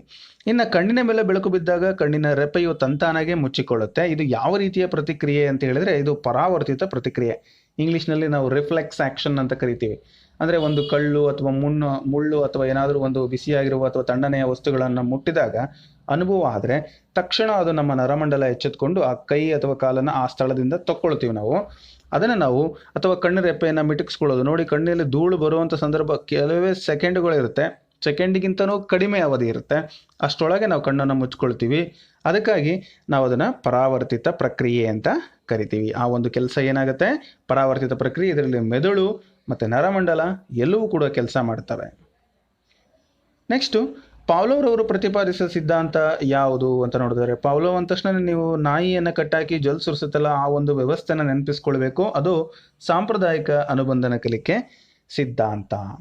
ಪಾವ್ಲೋವ್ ಅವರ ಪ್ರಯೋಗದಲ್ಲಿ ಮೂಲ ಉದ್ದೇಶ ಏನಾಗಿತ್ತಪ್ಪ ಅಂದರೆ ಅಸಹಜವಾದ ಪ್ರಚೋದನೆಗೆ ಅಸಹಜವಾದ ಅನುಕ್ರಿಯೆಯನ್ನು ಮೂಡಿಸುವುದು. ಅಸಹಜವಾದ ಪ್ರಚೋದನೆಗೆ ಸಹಜವಾದ ಅನುಕ್ರಿಯೆಯನ್ನು ಮೂಡಿಸ್ತಕ್ಕಂಥದ್ದು. ಈಗ ನಾಯಿ ಕೇವಲ ಮಾಂಸವನ್ನು ಕೊಡುವಂಥ ಸಂದರ್ಭದಲ್ಲಿ ಜೊಲ್ಲನ್ನು ಸುರಿಸ್ತದೆ. ಆದರೆ ಆಹಾರವನ್ನು ಕೊಡುವಂಥ ಸಂದರ್ಭ ಬಿಟ್ಟು ಕೇವಲ ಬೆಳಕು ಗಂಟೆ ಶಬ್ದಕ್ಕೂ ಕೂಡ ಜೊಲ್ಲನ್ನು ಸುರಿಸುವಂತೆ ಮಾಡುವಂಥದ್ದು ಕಲಿಕೆ. ಈ ರೀತಿಯಾಗಿ ಅವ್ರು ಏನು ಮಾಡಿದರು ಅಂದರೆ ಅನುಬಂಧನವನ್ನು ಮಾಡಿದರು. ಸೊ ಅದು ಒಂದು ಪಾವ್ಲೋವ್ ಅವರ ಒಂದು ಪ್ರಯೋಗದ ಮೂಲ ಉದ್ದೇಶ ಆಗಿತ್ತು. ಇನ್ನು ಪ್ರಯತ್ನ ಮತ್ತು ಪ್ರಮಾದ ಕಲಿಕೆಯನ್ನು ಪ್ರತಿಪಾದಿಸಿದವರು ನಾನು ನಿಮಗೆ ಆಗಲೇ ಹೇಳಿದ್ದೆ ಯಾರು ಅಂದರೆ ಅದು ಥಾರ್ನ್ಡೈಕ್ರವರು. ಪ್ರಯತ್ನ ಪ್ರಮಾದ ಕಲಿಕೆಯ ಸಿದ್ಧಾಂತವನ್ನು ಥಾರ್ನ್ಡೈಕ್ ಪ್ರತಿಪಾದನೆಯನ್ನು ಮಾಡ್ತಾರೆ. ಬೆಕ್ಕಿನ ಒಂದು ಪ್ರಯೋಗ ನೀವು ನೆನಪಿಸ್ಕೊಳ್ಬೋದು. ಹಾಗೆಯೇ ಪ್ರಶ್ನೆ ಇಷ್ಟು ಸುಲಭವಾಗಿರೋಂಥ ಪ್ರಶ್ನೆ ನಿಮಗೆ ಬರಲಿಕ್ಕಿಲ್ಲ, ಬಟ್ ಆದರೂ ಕೂಡ ನೆನಪಿಟ್ಕೊಳ್ಳಿ. ಪ್ರಯತ್ನ ದೋಷ ಕಲಿಕಾ ಪ್ರಯೋಗದಲ್ಲಿ ಥಾರ್ನ್ಡೈಕ್ ಪ್ರಯೋಗಕ್ಕೆ ಬೆಳೆಸಿಕೊಂಡಂಥ ಜೀವಿ ಬೆಕ್ಕು. ಪ್ರಯತ್ನ ಪ್ರಮಾದ ಕಲಿಕಾ ಸಿದ್ಧಾಂತದಲ್ಲಿ ಥಾರ್ನ್ಡೈಕ್ರವರು ರೂಪಿಸಿದ ನಿಯಮಗಳು 3 ಯಾವಪ್ಪ ಅಂತ ಹೇಳಿದರೆ ಅವು 3 ಪ್ರಮುಖವಾದ ನಿಯಮಗಳು ನಿಮ್ಗೆ ಗೊತ್ತಿರಲಿ. ಸಿದ್ಧತಾ ನಿಯಮ, ಪರಿಣಾಮ ನಿಯಮ, ಅಭ್ಯಾಸ ನಿಯಮ. ಸಿದ್ಧತೆ, ಪರಿಣಾಮ, ಅಭ್ಯಾಸ. ಅಥವಾ ಕೆಲವೊಂದ್ಸರಿ ನಾವು ಸಿದ್ಧತೆ, ಅಭ್ಯಾಸ ಮತ್ತು ಪರಿಣಾಮ ಅಂತ ಕೂಡ ಓದ್ತೀವಿ. ಸೊ ಈ ಥಾರ್ನ್ಡೈಕ್ರವರು ನಿರೂಪಿಸ್ತಾರೆ. ಬಹಳಷ್ಟು ಇಂಪಾರ್ಟೆಂಟು ನಿಮ್ಮ ಪರೀಕ್ಷಾ ದೃಷ್ಟಿಯಿಂದ ಆಯಿತು, ನಿಮ್ಮ ಶೈಕ್ಷಣಿಕ ಒಂದು ತಯಾರಿ ಏನು ನಡೆಸ್ತಾ ಇರ್ತೀರಿ, ಶಿಕ್ಷಕರಾಗುವಂಥವ್ರಿಗೂ ಕೂಡ, ಶಿಕ್ಷಕರಾಗಿರುವಂಥವ್ರಿಗೂ ಕೂಡ ಇದು ಬಹಳ ಇಂಪಾರ್ಟೆಂಟ್. ಪ್ರಯತ್ನ ಮತ್ತು ಪ್ರಮಾದ ಕಲಿಕೆಯ ಒಟ್ಟು ಶೈಕ್ಷಣಿಕ ಉದ್ದೇಶವೆಂದರೆ ಪ್ರಯತ್ನಕ್ಕೆ ಹೆಚ್ಚು ಒತ್ತನ್ನು ನೀಡುವುದು. ಅಂದರೆ ಬಹಳಷ್ಟು ಪ್ರಯತ್ನಗಳ ಇದ್ರೇ ನಮಗೇನಾಗ್ತದೆ, ಫಲ ಅಂತಕ್ಕಂಥದ್ದು ಸಿಗುತ್ತೆ. ಪ್ರಯತ್ನಕ್ಕೆ ಹೆಚ್ಚು ಒತ್ತನ್ನು ಕೊಟ್ಟಿದ್ದಾರೆ. ಆ ಪ್ರಯತ್ನಗಳ ಸಂಖ್ಯೆ ಹೆಚ್ಚಾದರೆ ನೋಡಿ, ನಾವೇನು ಮಾಡ್ತಾ ಇದ್ದೀವಿ ಅಂದರೆ ಇಲ್ಲಿ ಪ್ರಯತ್ನಗಳನ್ನು ನಾವು ಹೆಚ್ಚಿಗೆ ಮಾಡಿದಾಗ ವಿಫಲತೆ ಏನಾಗುತ್ತೆ, ಕಡಿಮೆ ಆಗ್ತಾ ಹೋಗುತ್ತೆ. ಕೊನೆಗೆ ನಾವೇನು ಮಾಡ್ಬೋದು, ಗೆಲುವನ್ನು ಸಾಧಿಸ್ಬೋದು, ಸರಿಯಾದ ವರ್ತನೆಯನ್ನು ಆಯ್ಕೆ ಮಾಡ್ಕೊಳ್ಬೋದು. ಅದು ಭಾಳ ಇಂಪಾರ್ಟೆಂಟು. ಅದನ್ನೇ ಹೇಳೋದು ಪ್ರಯತ್ನ ಪ್ರಮಾದ ಕಲಿಕೆಯಲ್ಲಿ ಶೈಕ್ಷಣಿಕ ಉದ್ದೇಶ ಪ್ರಯತ್ನಗಳಿಗೆ ಹೆಚ್ಚು ಒತ್ತನ್ನು ಕೊಡುವಂಥದ್ದು. ಹಾಗಾಗಿ ನಾವು ಕೂಡ ಅದನ್ನು ಮನಸ್ಸಲ್ಲಿ ಇಟ್ಕೊಂಡಿರಬೇಕು. ನಿರಾಶೆ ಕೆಲವರಲ್ಲಿ ಭಾಳ ಇರುತ್ತೆ. ಹೆಂಗೆ ಅಂದರೆ ನೆಗೆಟಿವ್ ಥಾಟ್, ಅಯ್ಯೋ ನಾವು ಎಷ್ಟು ಓದಿದ್ರು ಏನೂ ಆಗೋದಿಲ್ಲ ಅಂತ. ಅದನ್ನು ದಯವಿಟ್ಟು ಬಿಡಬೇಕು. ಪ್ರಯತ್ನ ಮಾಡ್ತಾ ಇರೋದು, ಪ್ರಯತ್ನ ಚೆನ್ನಾಗಿ ಆದಷ್ಟು ಒಂದಿನ ಸಕ್ಸಸ್ ಆಗುತ್ತೆ. ಈಗ ನೋಡಿ, ನಾವು ನಮ್ಮದು 2008 ಡಿಗ್ರಿ ಕಂಪ್ಲೀಟು, 9-10 BEd ಕಂಪ್ಲೀಟ್ ಆಯಿತು. ಸೊ 9-10 ಮಧ್ಯದಲ್ಲಿ BEd ಕಂಪ್ಲೀಟ್ ಆಯಿತು. ಅಲ್ಲಿಂದ ಅಂದರೆ 2009 ಅದರಲ್ಲಿ ಔಟ್ಪುಟ್ ಆಗಿರ್ತಕ್ಕಂಥವ್ರು ನಾವು 2009ಇಂದ 2019ವರೆಗೂ ನಾವು ಕಷ್ಟಪಟ್ಟಿದ್ದೀನಿ, ಸ್ಟ್ರಗಲ್ ಮಾಡಿದ್ದೀನಿ ನಾನು. ಅಂದರೆ nearly more than 10 years work ಮಾಡಿ ಪ್ರೈವೇಟಲ್ಲಿ, ಮತ್ತು ನಾವು ಟ್ಯೂಷನ್ಸ್ಗಳನ್ನು ಮಾಡಿ ಅಷ್ಟು ಪ್ರಯತ್ನ ಮಾಡಿದಾಗ ನಮಗೀಗ ಒಂದು ಜಾಬ್ ಅಂತ ಹೇಳಿ ಸಕ್ಸಸ್ ಆಗಿರುವಂಥದ್ದು. ಅಂದರೆ ಎಷ್ಟು ಪ್ರಯತ್ನ ಮಾಡ್ತೀವಿ ಅಷ್ಟು ಪರ್ಫೆಕ್ಟ್ ಆಗ್ತಾ ಹೋಗ್ತೀವಿ. ಆ ಪ್ರಯತ್ನ ಮಾಡುವಂಥ ಸಂದರ್ಭದಲ್ಲಿ ನಾವು ಸರಿಯಾದ ರೀತಿ ಪ್ರಯತ್ನವನ್ನು ಮಾಡಬೇಕು. ಅದು ಭಾಳಷ್ಟು ಇಂಪಾರ್ಟೆಂಟ್. ಸೊ ಇರಲಿ, ಪ್ರಯತ್ನಗಳನ್ನು ನಾವು ಕೂಡ ಮಾಡ್ತಾ ಇದ್ದೀವಿ. ಸೊ ಇನ್ನಷ್ಟು ಪ್ರಯತ್ನಗಳನ್ನು ಮುಂದುವರ್ಸೋಣ. ಹಾಗೆ ಕಲಿಕೆಗೆ ಯಾವುದೇ ನಿರಾಶೆ ಬೇಡ ಅಂತ ಹೇಳ್ತಾ ಮುಂದಿನ ಕಾನ್ಸೆಪ್ಟನ್ನು ನೋಡೋಣ. ಈ ಪಾವ್ಲೋವ್ ಅವರು ತನ್ನ ಪ್ರಯೋಗದಲ್ಲಿ ಅಸಹಜ ಪ್ರಚೋದನೆಗೆ ಬಳಸಿಕೊಂಡಂಥ ವಸ್ತು ನಾನು ಆಗಲೇ ಹೇಳಿದೆ, ಗಂಟೆ ಶಬ್ದ ಮತ್ತು ಬೆಳಕನ್ನು ಕೂಡ ಬಳಸ್ಕೊಳ್ತಾರೆ. ನಿಮಗೆ ಆಯ್ಕೆಯಲ್ಲಿ ಕೊಟ್ಟಾಗ ಯಾವ ಆಯ್ಕೆ, ಗಂಟೆ ಶಬ್ದ ಅಥವಾ ಬೆಳಕು ಇದ್ದಾಗ ನೀವು ಯಾವುದಾದ್ರೂ ಒಂದನ್ನು, ಈಗ ಗಂಟೆ ಶಬ್ದ ಹೊಡೆದ ತಕ್ಷಣ ಆಹಾರ ಬರುತ್ತೆ ಅನ್ನೋ ದೃಷ್ಟಿಯಿಂದ ಅದು ಜೊಲ್ಲನ್ನು ಸುರಿಸುತ್ತೆ. ಆ ಜೊಲ್ಲನ್ನು ಮೆಜರ್ಮೆಂಟ್ ಮಾಡ್ತಾರೆ. ಆಹಾರ ಬಂದಾಗ ಎಷ್ಟು ಜೊಲ್ಲು ಸುರಿಸಿತ್ತೋ ಗಂಟೆ ಶಬ್ದಕ್ಕೂ ಅಷ್ಟೇ ಜೊಲ್ಲನ್ನು ಸುರಿಸಿರೋದನ್ನು ನಾವು ಗಮನಿಸ್ಬೋದು. ಇನ್ನು ಸಾಂಪ್ರದಾಯಿಕ ಅನುಬಂಧ ಕಲಿಕಾ ಪ್ರಯೋಗದಲ್ಲಿ ಪ್ರಚೋದನೆಗಳನ್ನು ಯಾವ ಕ್ರಮದಲ್ಲಿ ನೀಡಲಾಗಿದೆ ಅಂತ ಹೇಳಿದರೆ ಈ ರೀತಿ ಕೊಟ್ಟಿರ್ತಾರೆ. ಸೊ ಅಂದರೆ ಒಂದು CS ಮತ್ತು ಕಾಮನ್ ಸ್ಟಿಮ್ಯುಲಸ್ಸು ಮತ್ತು ಇಲ್ಲಿ ಅಂದರೆ ನಿಯಂತ್ರಿತ ಪ್ರಚೋದನೆ ಗಂಟೆ ಶಬ್ದ ಕೊಟ್ಟಿರ್ತಾರೆ, ಮತ್ತು ಅನಿಯಂತ್ರಿತ ಪ್ರಚೋದನೆಯನ್ನು ಆಹಾರವಾಗಿ ಕೊಟ್ಟಿರ್ತಾರೆ. ಇಲ್ಲಿ ಪ್ರಮುಖವಾಗಿ ಎರಡು, ಒಂದು ಗಂಟೆ ಶಬ್ದ, ಇನ್ನೊಂದು ಆಹಾರ, ಇವುಗಳನ್ನು ಒಟ್ಟಿಗೆ ಕೊಡ್ತಾರೆ. ಒಂದು ಸರಿ ಪ್ರಶ್ನೆ ಪತ್ರಿಕೆಯಲ್ಲಿ ಪ್ರಶ್ನೆ ಕೊಟ್ಟಿದ್ರು, ಏನಪ್ಪ ಅಂತ ಹೇಳಿದ್ರೆ ಸಾಂಪ್ರದಾಯಿಕ ಅನುಬಂಧನ ಕಲಿಕೆ ಸಿದ್ಧಾಂತದಲ್ಲಿ ಒಂದು ನಿಯಂತ್ರಿತ ಪ್ರಚೋದನೆ ಅನಿಯಂತ್ರಿತ ಪ್ರಚೋದನೆಗಳನ್ನು ಡ್ಯಾಶ್ ಅಂತ ಕೊಟ್ಟಿದ್ರು. ಒಟ್ಟಿಗೆ ಕೊಡಬೇಕು, ಒಂದಾದ ನಂತರ ಕೊಡಬೇಕು, ಮೊದಲು ನಿಯಂತ್ರಿತ ನಂತರ ಅನಿಯಂತ್ರಿತ, ಅಥವಾ ಯಾವುದಾದರೂ ಪರವಾಗಿಲ್ಲ, ಈ ರೀತಿ ಕೊಟ್ಟಿರ್ತಾರೆ. ನೀವು ನೆನ್ಪಿಟ್ಕೊಳ್ಬೇಕು ಇಲ್ಲಿ ಏನಪ್ಪ ಅಂತ ಹೇಳಿದ್ರೆ ಅದು ಪ್ರಮುಖವಾಗಿ ಒಟ್ಟಿಗೆ ಕೊಡ್ತಾರೆ ಅದನ್ನು ಮೊದಲಿಗೆ. ಆ ನಂತರ ಏನು ಮಾಡ್ತಾರೆ ಅಂದರೆ ಗಂಟೆ ಶಬ್ದ ಅಷ್ಟೇ ಕೊಡ್ತಾರೆ, ಆಹಾರವನ್ನು ಕೊಡೋದಿಲ್ಲ. ಆಗಲೂ ಕೂಡ ಅದು ಸಹಜವಾದ ಪ್ರತಿಕ್ರಿಯೆಯನ್ನು ತೋರಿಸುತ್ತೆ. ಇದು ಬಹಳಷ್ಟು ಇಂಪಾರ್ಟೆಂಟ್ ಈ ಒಂದು ಪ್ರಯೋಗದಲ್ಲಿ. ಒಂದು ಚಿಕ್ಕದಾಗಿ ನೀವು ಶಾರ್ಟಾಗಿ ಅರ್ಥ ಮಾಡ್ಕೊಳ್ಳೋದಾದರೆ, ಈ ಒಂದು ಸಿದ್ಧಾಂತ ಅಂದರೆ ಸಾಂಪ್ರದಾಯಿಕ ಅನುಬಂಧನ ಕಲಿಕೆ ಸಿದ್ಧಾಂತ ಪಾವ್ಲೋವ್ರವರು ಏನು ರಚನೆ ಮಾಡಿದ್ರು. ಸೊ ಈ ಒಂದು ಪಾವ್ಲೋವ್ರವರು ಸಂಬಂಧಪಟ್ಟಂತೆ ಇವರು ರಷ್ಯಾದ ಮನೋವಿಜ್ಞಾನಿಗಳಾಗಿರ್ತಾರೆ ಮತ್ತು ಶರೀರ ಶಾಸ್ತ್ರಜ್ಞರು ಅಂತ ನಾನೀಗ ಆಲ್ರೆಡಿ ನಿಮಗೆ ತಿಳಿಸಿದ್ದೆ. ಇವರು ತನ್ನ ಪ್ರಯೋಗದಲ್ಲಿ ಏನು ಮಾಡಿದರು ಅಂದರೆ ಒಂದು ಏಕಮುಖ ಪರದೆ, ಅದು ಯಾರಿಗೂ ಕಾಣಿಸ್ತಿಲ್ಲ, ಒಮ್ಮುಖ ಗಾಜಿನ ಪರದೆ ಅಂತ ಕರಿತೀವಿ. ಅದರಲ್ಲಿ ಪ್ರಮುಖವಾಗಿ ಮೊದಲು ಆಹಾರವನ್ನು ಕೊಟ್ಟಿದ್ರು. ಆಗ ನಾಯಿ ಏನು ಮಾಡ್ತಪ್ಪ ಅಂದರೆ ಜೊಲ್ಲನ್ನು ಸುರಿಸ್ತು. ಸೊ ನಾಯಿ ಜೊಲ್ಲನ್ನು ಸುರಿಸ್ತು. ಸೊ ನೆಕ್ಸ್ಟು ಅಲ್ಲಿ ಏನು ಮಾಡಿದ್ರಪ್ಪ ಅಂದರೆ ಒಂದು ಉದ್ದೀಪಕ, ಆಹಾರದ ಜೊತೆಗೆ ಗಂಟೆ ಶಬ್ದ ಪ್ಲಸ್ ಆಹಾರವನ್ನು ಕೊಟ್ಟರು. ಆಗ ಕೂಡ ನಾಯಿ ಜೊಲ್ಲನ್ನು ಸುರಿಸ್ತು. ನೆಕ್ಸ್ಟ್ ಏನು ಮಾಡ್ತಾರೆ ಅವರು, ಕೇವಲ ಗಂಟೆ ಶಬ್ದವನ್ನು ಕೊಡ್ತಾರೆ, ಅಲ್ಲಿ ಕೂಡ ನಾಯಿ ಜೊಲ್ಲನ್ನು ಸುರಿಸುತ್ತೆ. ಇದನ್ನು ಮುಂದುವರಿಸಿ ಅವ್ರು ಏನು ಮಾಡಿದ್ರಪ್ಪ ಅಂತ ಹೇಳಿದ್ರೆ ಉನ್ನತ ಶ್ರೇಣಿಯ ಅನುಬಂಧನೆ ಸಹ ಕಂಡುಕೊಳ್ತಾರೆ. ಅದು ಯಾವ ರೀತಿ ಅಂತ ನಾವು ನೋಡೋದಾದರೆ ನಿಮಗೆ ಅದನ್ನು ಕೂಡ ತಿಳಿಸುವಂಥ ಪ್ರಯತ್ನ ಮಾಡ್ತೀನಿ. ಮೊದಲು ಆಹಾರವನ್ನು ಕೊಡ್ತಾರೆ, ನಾಯಿ ಜೊಲ್ಲನ್ನು ಸುರಿಸುವಂಥ ಪ್ರಯತ್ನ ಮಾಡುತ್ತೆ. ನೆಕ್ಸ್ಟು ಗಂಟೆ ಶಬ್ದ ಆಹಾರವನ್ನು ಕೊಡ್ತಾರೆ, ನಾಯಿ ಜೊಲ್ಲನ್ನು ಸುರಿಸುತ್ತೆ. ಗಂಟೆ ಶಬ್ದ ಮತ್ತು ಬೆಳಕನ್ನು ಕೊಡ್ತಾರೆ, ಏನು ಮಾಡ್ತಾರೆ, ಬೆಳಕನ್ನು ಕೊಡ್ತಾರೆ, ಆಗ ಕೂಡ ನಾಯಿ ಜೊಲ್ಲನ್ನು ಸುರಿಸುತ್ತೆ. ಇಲ್ಲಿ ಬಹಳಷ್ಟು ಇಂಪಾರ್ಟೆಂಟ್ ಏನಪ್ಪ ಅಂತಂದರೆ ಅನುಬಂಧನ ಕೊಡುವಂಥ ಸಂದರ್ಭದಲ್ಲಿ ಬಹಳಷ್ಟು ತಡವನ್ನು ಮಾಡಬಾರ್ದು. ಅಂದರೆ ನಾವು ಗಂಟೆ ಶಬ್ದ ಮತ್ತು ಬೆಳಕನ್ನು ಕೊಟ್ಟಾಗ ತಕ್ಷಣ ನಾವು ಆಹಾರವನ್ನು ಕೊಡಬೇಕು, ಇಲ್ಲಾಂದರೆ ಪ್ರಾಯೋಗಿಕ ಅಳಿವು ಆಗುತ್ತೆ. ವಿಳಂಬದ ಅನುಬಂಧನ ಮತ್ತು ಹಿಮ್ಮುಖ ಅನುಬಂಧನ, ಏಕಕಾಲಿಕ ಅನುಬಂಧನ, ಈ ರೀತಿಯಾಗಿ ನಾವು ನೋಡ್ಬೋದು. ಸೊ ಇವುಗಳನ್ನು ಕೂಡ ನಮಗೆ ತಿಳಿಸ್ಕೊಡುವಂಥ ಪ್ರಯತ್ನ ಮಾಡಿದರು. ಈ ಮುಖಾಂತರ ಕಲಿಕೆಗೆ ಸಂಬಂಧಪಟ್ಟಂತೆ ಅವರು ಕೆಲವೊಂದು ಶೈಕ್ಷಣಿಕ ನಿಹಿತಾರ್ಥಗಳನ್ನು ಕೂಡ ನಮಗೆ ಹೇಳಿದ್ದಾರೆ. ಏನಪ್ಪ ಅಂತ ಹೇಳಿದ್ರೆ, ಈಗ ನಾವು ಏನು ಮಾಡ್ತೀವಿ ಅಂತ ಹೇಳಿದ್ರೆ ಈ ಒಂದು ಕಲಿಕಾ ಸಿದ್ಧಾಂತಗಳಲ್ಲಿ ಮಕ್ಕಳಲ್ಲಿ ಶಾಲೆಯಲ್ಲಿ ಕಲಿಕೆ, ಶಾಲೆ ಮತ್ತು ಶಿಕ್ಷಕರ ಬಗ್ಗೆ ಧನಾತ್ಮಕ ಮನೋಧೋರಣೆಗಳನ್ನು ರೂಢಿಸಿಕೊಳ್ಳಿಕ್ಕೆ ಈ ತತ್ವವನ್ನು ಬಳಸಬೇಕು. ನೋಡಿ, ಯಾವಾಗಲೂ ಪಾಸಿಟಿವ್ ಆಟಿಟ್ಯೂಡ್, ಶಾಲೆಗೆ ಹೋದರೆ ನಮಗೇನೋ ಒಂದು ಡೆವಲಪ್ಮೆಂಟ್ ಆಗುತ್ತೆ, ಒಳ್ಳೆಯದನ್ನು ನಾವು ಕಲಿತೀವಿ ಅನ್ನೋ ಒಂದು ಕಾನ್ಫಿಡೆನ್ಸನ್ನು ನಾವು ತುಂಬುವಂಥ ಪ್ರಯತ್ನ ಮಾಡಬೇಕು. ಆ ನಿಟ್ಟಿನಲ್ಲಿ ಒಂದು ಪಾಸಿಟಿವ್ ಥಾಟ್, ಮಕ್ಕಳ ಒಂದು ಮನೋಭಾವ, ಆ ಒಂದು ಶಾಲೆ, ಶಿಕ್ಷಕರು, ಗುರುಗಳು ಮತ್ತು ಪುಸ್ತಕ ಅಂದಾಗ ಒಂದು ಗೌರವ ಬರೋ ರೀತಿಯಲ್ಲಿ ನಾವೇನು ಮಾಡಬೇಕಾಗತ್ತೆ, ಅನುಬಂಧನವನ್ನು ಕೊಡುವಂಥ ಕೆಲಸ ಮಾಡಬೇಕಾಗತ್ತೆ. ಈ ಒಂದು ಸಾಂಪ್ರದಾಯಿಕ ಅನುಬಂಧನ ಕಲಿಕೆ ಸಿದ್ಧಾಂತ ಮಾನಸಿಕ ರೋಗ ಚಿಕಿತ್ಸೆಯಲ್ಲಿ ಮತ್ತು ಮಾನಸಿಕ ರೋಗಿಗಳಲ್ಲಿ ಸಂವೇಗಾತ್ಮಕ ಭಯವನ್ನು ಹೋಗಲಾಡಿಸ್ಲಿಕ್ಕೂ ಕೂಡ ಬಳಸ್ತಾರೆ. ನೆನ್ಪಿಟ್ಕೊಳ್ಬೋದು ನಾವು ಇವೆಲ್ಲ ಅಂಶಗಳನ್ನು. ಹಾಗೆಯೇ ಇನ್ನೊಂದು ಪ್ರಮುಖ ಅಂಶ ಏನಪ್ಪ ಅಂತ ಹೇಳಿದ್ರೆ, ನಮಗೆ ಗೊತ್ತಿರಲಿ, ಈಗ ನಾವಾದ್ರೂ ಕೂಡ ಈಗ ಕೆಲವೊಂದು ಸರಿ ನಾವು ದೇವಸ್ಥಾನಗಳಿಗೆ, ಮಸೀದಿಗಳಿಗೆ, ಚರ್ಚ್ಗಳಿಗೆ ಹೋಗ್ತೇವೆ, ಕೆಲವೊಂದು ಪುಸ್ತಕಗಳನ್ನು ಓದ್ತೇವೆ, ಕೆಲವೊಂದು ಸರಿ ಮ್ಯೂಸಿಕ್ಗಳನ್ನು ಕೇಳ್ತೀವಿ. ಈ ಎಲ್ಲ ಕೆಲಸಗಳನ್ನು ಮಾಡುವಂಥದ್ದು ಕೂಡ ನಾವು ಮಾನಸಿಕವಾಗಿ, ಸೊ ನಮಗೇನೋ ಒಳ್ಳೆಯದಾಗುತ್ತೆ, ಕಾನ್ಫಿಡೆನ್ಸ್ ಬರುತ್ತೆ.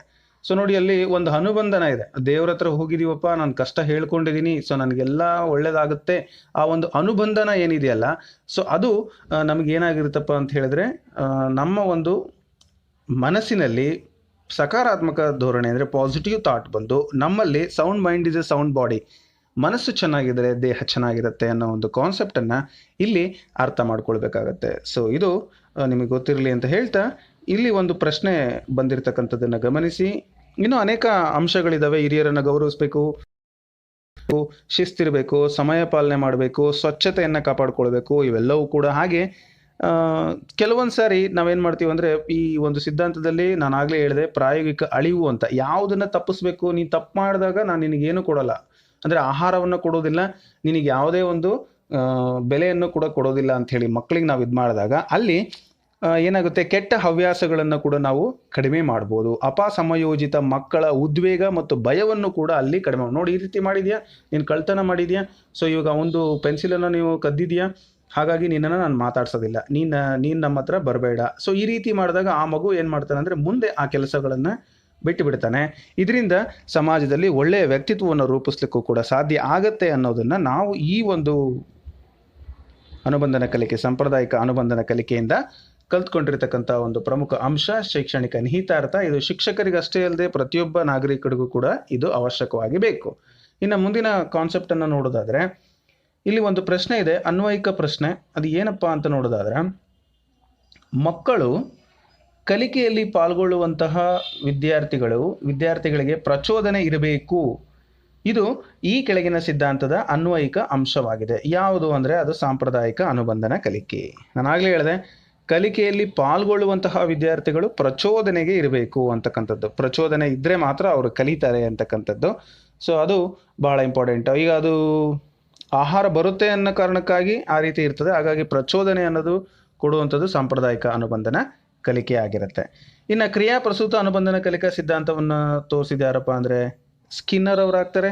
ಕ್ರಿಯಾಪ್ರಸೂತ ಅನುಬಂಧನ ಅಂತ ಕರೀತಾರೆ, ಅಥವಾ operant conditioning, learning by operant conditioning, ಕ್ರಿಯಾಜನ್ಯ ಅನುಬಂಧನ ಕಲಿಕೆ ಅಂತ ಕೂಡ ಕರೀತಾರೆ. ಕನ್ಫ್ಯೂಸ್ ಆಗಬೇಡಿ, ಕ್ರಿಯಾಜನ್ಯ ಅನುಬಂಧನ ಕಲಿಕೆ ಅಂತ ಕೂಡ ಕರೀತಾರೆ.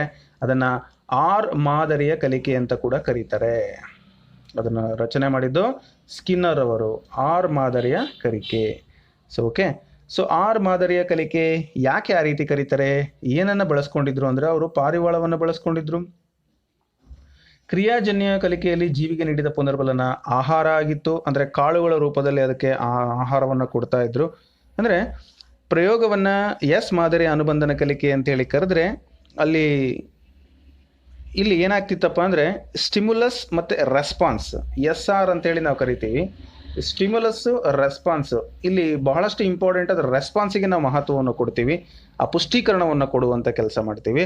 ಅದಕ್ಕಾಗಿಯೇ ಇದಕ್ಕೆ ಆರ್ ಮಾದರಿಯ ಕಲಿಕೆ ಅಂಥೇಳಿ ಹೆಸರು ಬಂದಿದೆ. ಜೀವಿ ಹೊರಹೊಮ್ಮಿಸಿದ ವರ್ತನೆಯನ್ನು ಅನುಬಂಧಿಸಲಾಗುವುದು, ಆದ್ದರಿಂದ ಆರ್ ಮಾದರಿಯ ಕಲಿಕೆ ಅಂಥೇಳಿ ಅದನ್ನು ಕರಿತೀವಿ.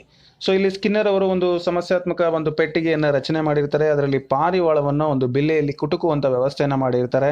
ಸೊ ಆ ಸಂದರ್ಭದಲ್ಲಿ ಅದು ಕುಟುಕಿದ ತಕ್ಷಣವೇ ಕಾಳುಗಳು ಬರುತ್ತೆ. ಆ ಕಾಳುಗಳು ಬಂದಿದ್ದು ಅದಕ್ಕೆ ಪುಷ್ಟೀಕರಣ ಆಗುತ್ತೆ. ಅದರಿಂದ ಅದೇನು ಮಾಡುತ್ತಪ್ಪ ಅಂದರೆ ಚಿಂದು ಮತ್ತೆ ಕುಟುಕುವಂಥ ಕೆಲಸ ಮಾಡುತ್ತೆ. ಕಾಳು ಬರಲಿಲ್ಲ ಅಂದರೆ ಅದು ಕುಟುಕ್ತಿರಲಿಲ್ಲ, ಕುಟುಕಬೇಕು ಅನ್ನೋದು ನಮ್ಮ ಉದ್ದೇಶ ಆಗಿತ್ತು. ಅಥವಾ ಕುಟುಕಿದ ತಕ್ಷಣ ಕಾಳು ಬರಲಿಲ್ಲ, ಲೇಟ್ ಆಯಿತು, ಅದು ಋಣಾತ್ಮಕ ಪುಷ್ಟೀಕರಣ. ಅಥವಾ ಕುಟುಕಿದ ತಕ್ಷಣ ಶಾಕ್ ಹೊಡೀತು, ಕರೆಂಟ್ ಶಾಕ್ ಹೊಡೀತು ಅಂತ ತಿಳ್ಕೊಳ್ಳಿ. ಈಗ ಒಂದು ಕಡೆ ಅದು ಕುಟುಕುವಂಥ ಪ್ರಯತ್ನ ಮಾಡ್ತಾ ಇದೆ.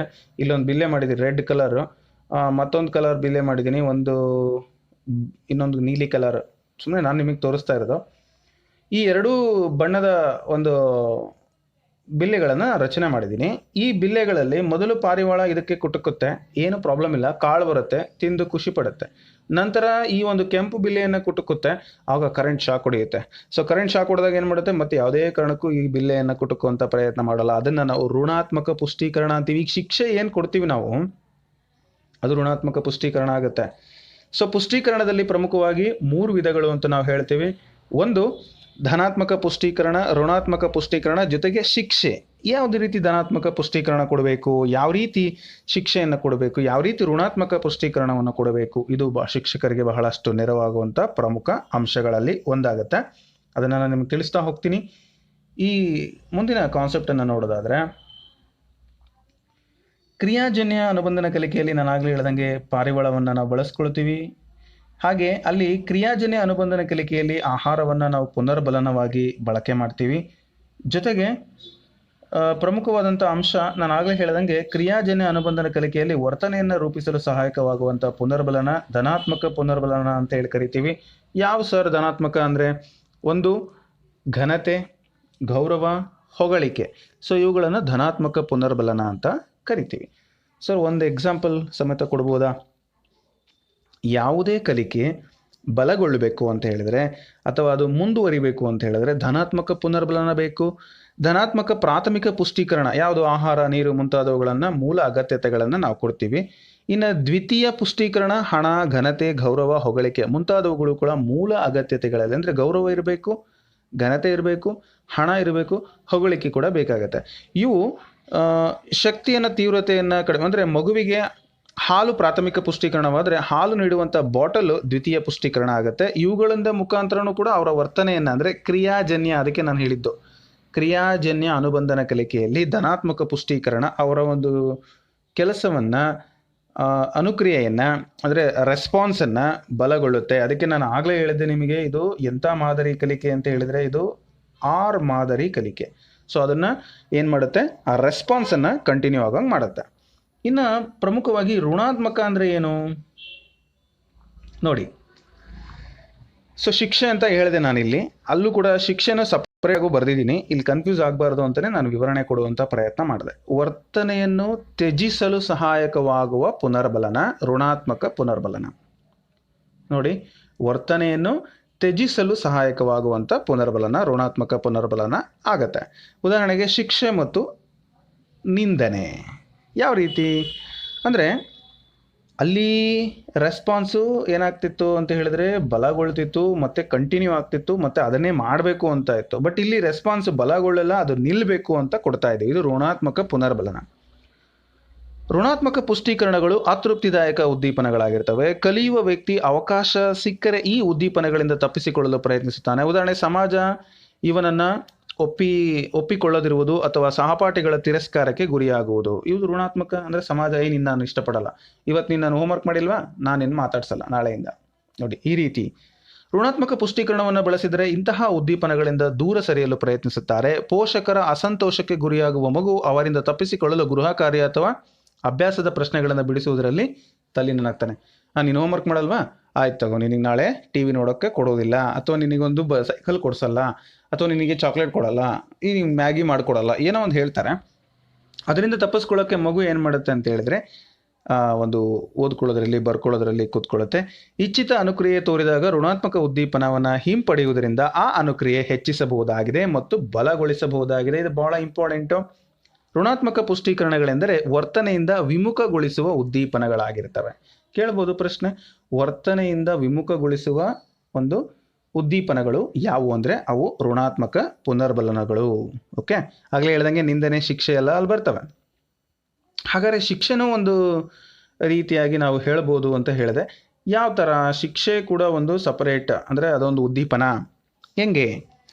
ಶಿಕ್ಷೆ ಎಂಬುದು ಅನುಕ್ರಿಯೆಯ ನಂತರ ಕಂಡುಬರುವ ಒಂದು ವಿಮುಖಗೊಳಿಸುವಂಥ ಉದ್ದೀಪನ, ಮತ್ತು ಇದು ಅನುಕ್ರಿಯೆಯನ್ನು ಕಡಿಮೆ ಮಾಡಲು ಪ್ರಯತ್ನಿಸುತ್ತದೆ. ಋಣಾತ್ಮಕ ಪುಷ್ಟೀಕರಣವು ಅನುಕ್ರಿಯೆಗಿಂತ ಮೊದಲು ಕಂಡುಬರುತ್ತದೆ ಮತ್ತು ಅದು ತೃಪ್ತಿದಾಯಕ ಸನ್ನಿವೇಶದಿಂದ ಹಿಂದೆ ಸರಿಯುವಂತೆ ಮಾಡುತ್ತೆ. ಆದರೆ ಶಿಕ್ಷೆ ಅನುಕ್ರಿಯೆಯ ನಂತರ ಕಂಡುಬರುತ್ತದೆ ಮತ್ತು ಅದು ಆ ಅನುಕ್ರಿಯೆಯನ್ನು ಪುನರಾವರ್ತನೆ ಮಾಡುತ್ತದೆ ಅಂತಕ್ಕಂಥದ್ದು.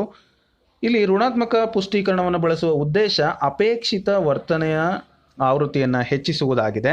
ಅಂದರೆ ಬೇಕಾಗಿರೋ ಕೆಲಸವನ್ನು ಚೆನ್ನಾಗಿ ಮಾಡಬೇಕು, ಬೇಕಿಲ್ಲದೆ ಇರೋದನ್ನು ಏನು ಮಾಡಬೇಕಾಗತ್ತೆ, ಬಿಡಬೇಕಾಗತ್ತೆ. ಸೊ ಅದು ಬಹಳ ಇಂಪಾರ್ಟೆಂಟು. ಅಂದರೆ ಯಾವ ರೀತಿಯಾಗಿ ಋಣಾತ್ಮಕ ಪುಷ್ಟೀಕರಣವನ್ನು ಕೊಟ್ಟರು ನೀವು ಇಲ್ಲಿ ಸ್ಕಿನ್ನರ್ ಅವರ ಪ್ರಯೋಗದಲ್ಲಿ ನೋಡ್ಬೋದು. ಅಂದರೆ ಅವರು ಭಾಗಶಃ ಅಂದರೆ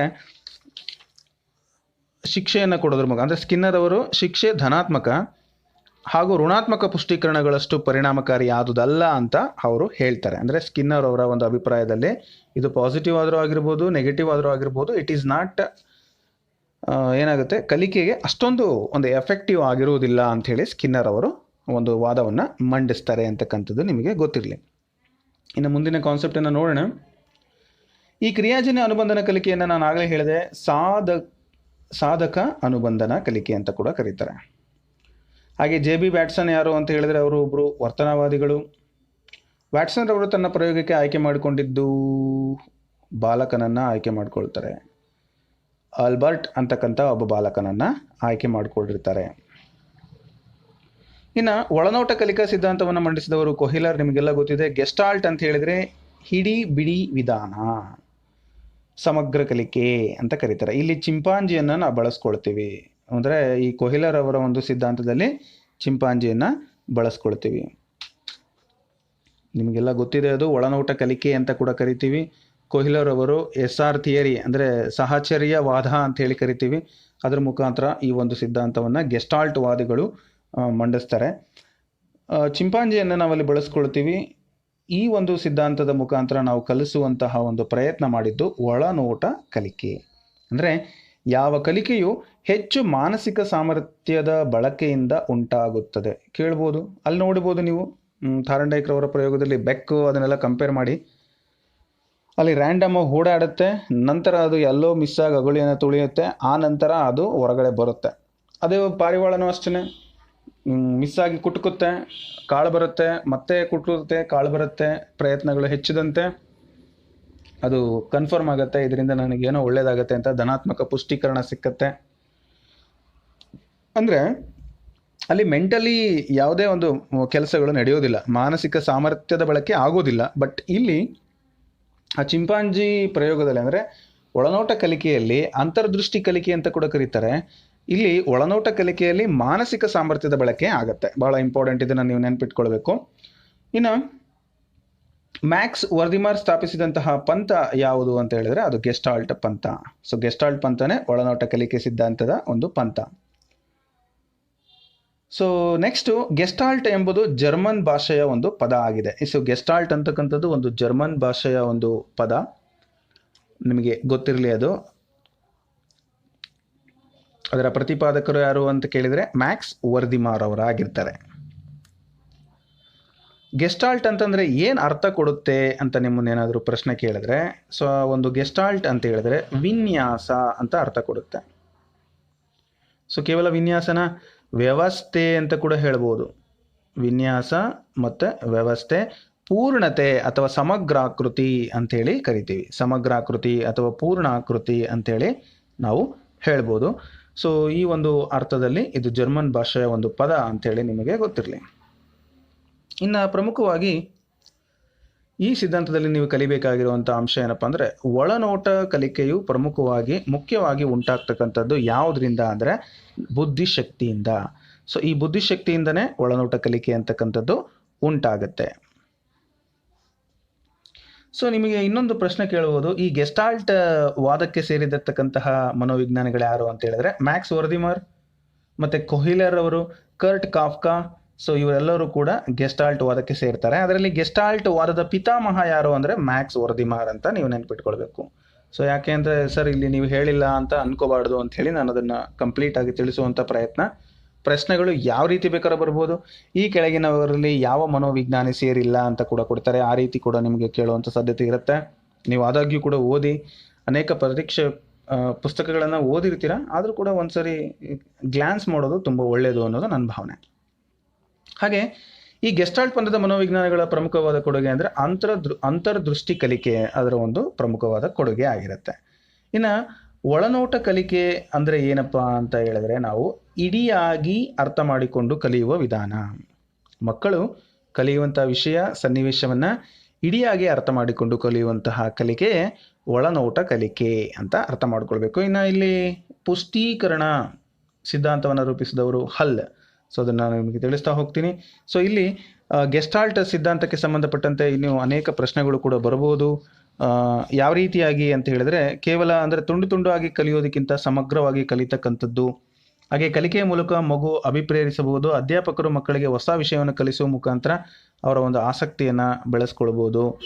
ಹಾಗೆಯೇ ಶಿಕ್ಷಣದಲ್ಲಿ ಕಲಿಯಬೇಕಾದಂಥ ವಸ್ತುವಿನ ಸಮಗ್ರ ನೋಟವನ್ನು ವಿದ್ಯಾರ್ಥಿಗಳಿಗೆ ಒದಗಿಸುವುದರ ಮಹತ್ವವನ್ನು ಈ ಒಂದು ಗೆಸ್ಟಾಲ್ಟ್ ವಾದ ಏನು ಮಾಡುತ್ತೆ, ತಂದುಕೊಡುತ್ತೆ. ಅರ್ಥವಿಲ್ಲದ ಕಲಿಕೆ, ಯತ್ನ ಮತ್ತು ಕಂಠಪಾಠ ವಿಧಾನ ಕಲಿಕೆಗಳಿಗಿಂತ ನಾವು ಅರ್ಥ ಮಾಡಿಕೊಂಡು ಕಲಿಯೋದು ಭಾಳ ಇಂಪಾರ್ಟೆಂಟು. ಅಂದರೆ ಸುಮ್ಮನೆ ಬಾಯ್ಪಾಠ ಮಾಡೋದು ಅದು ಇದು ಅದೆಲ್ಲ ಇಂಪಾರ್ಟೆಂಟೇ ಅಲ್ಲ ಅನ್ನೋ ಒಂದು ದೃಷ್ಟಿಯಲ್ಲಿ ಈ ಒಂದು ಕಲಿಕೆಯನ್ನು ತಿಳಿಸುವಂಥ ಪ್ರಯತ್ನ ಈ ಒಂದು ಗೆಸ್ಟಾಲ್ಟ್ ವಾದ ಅಥವಾ ಒಳನೋಟ ಕಲಿಕೆ ನಮಗೆ ತಿಳಿಸುತ್ತೆ.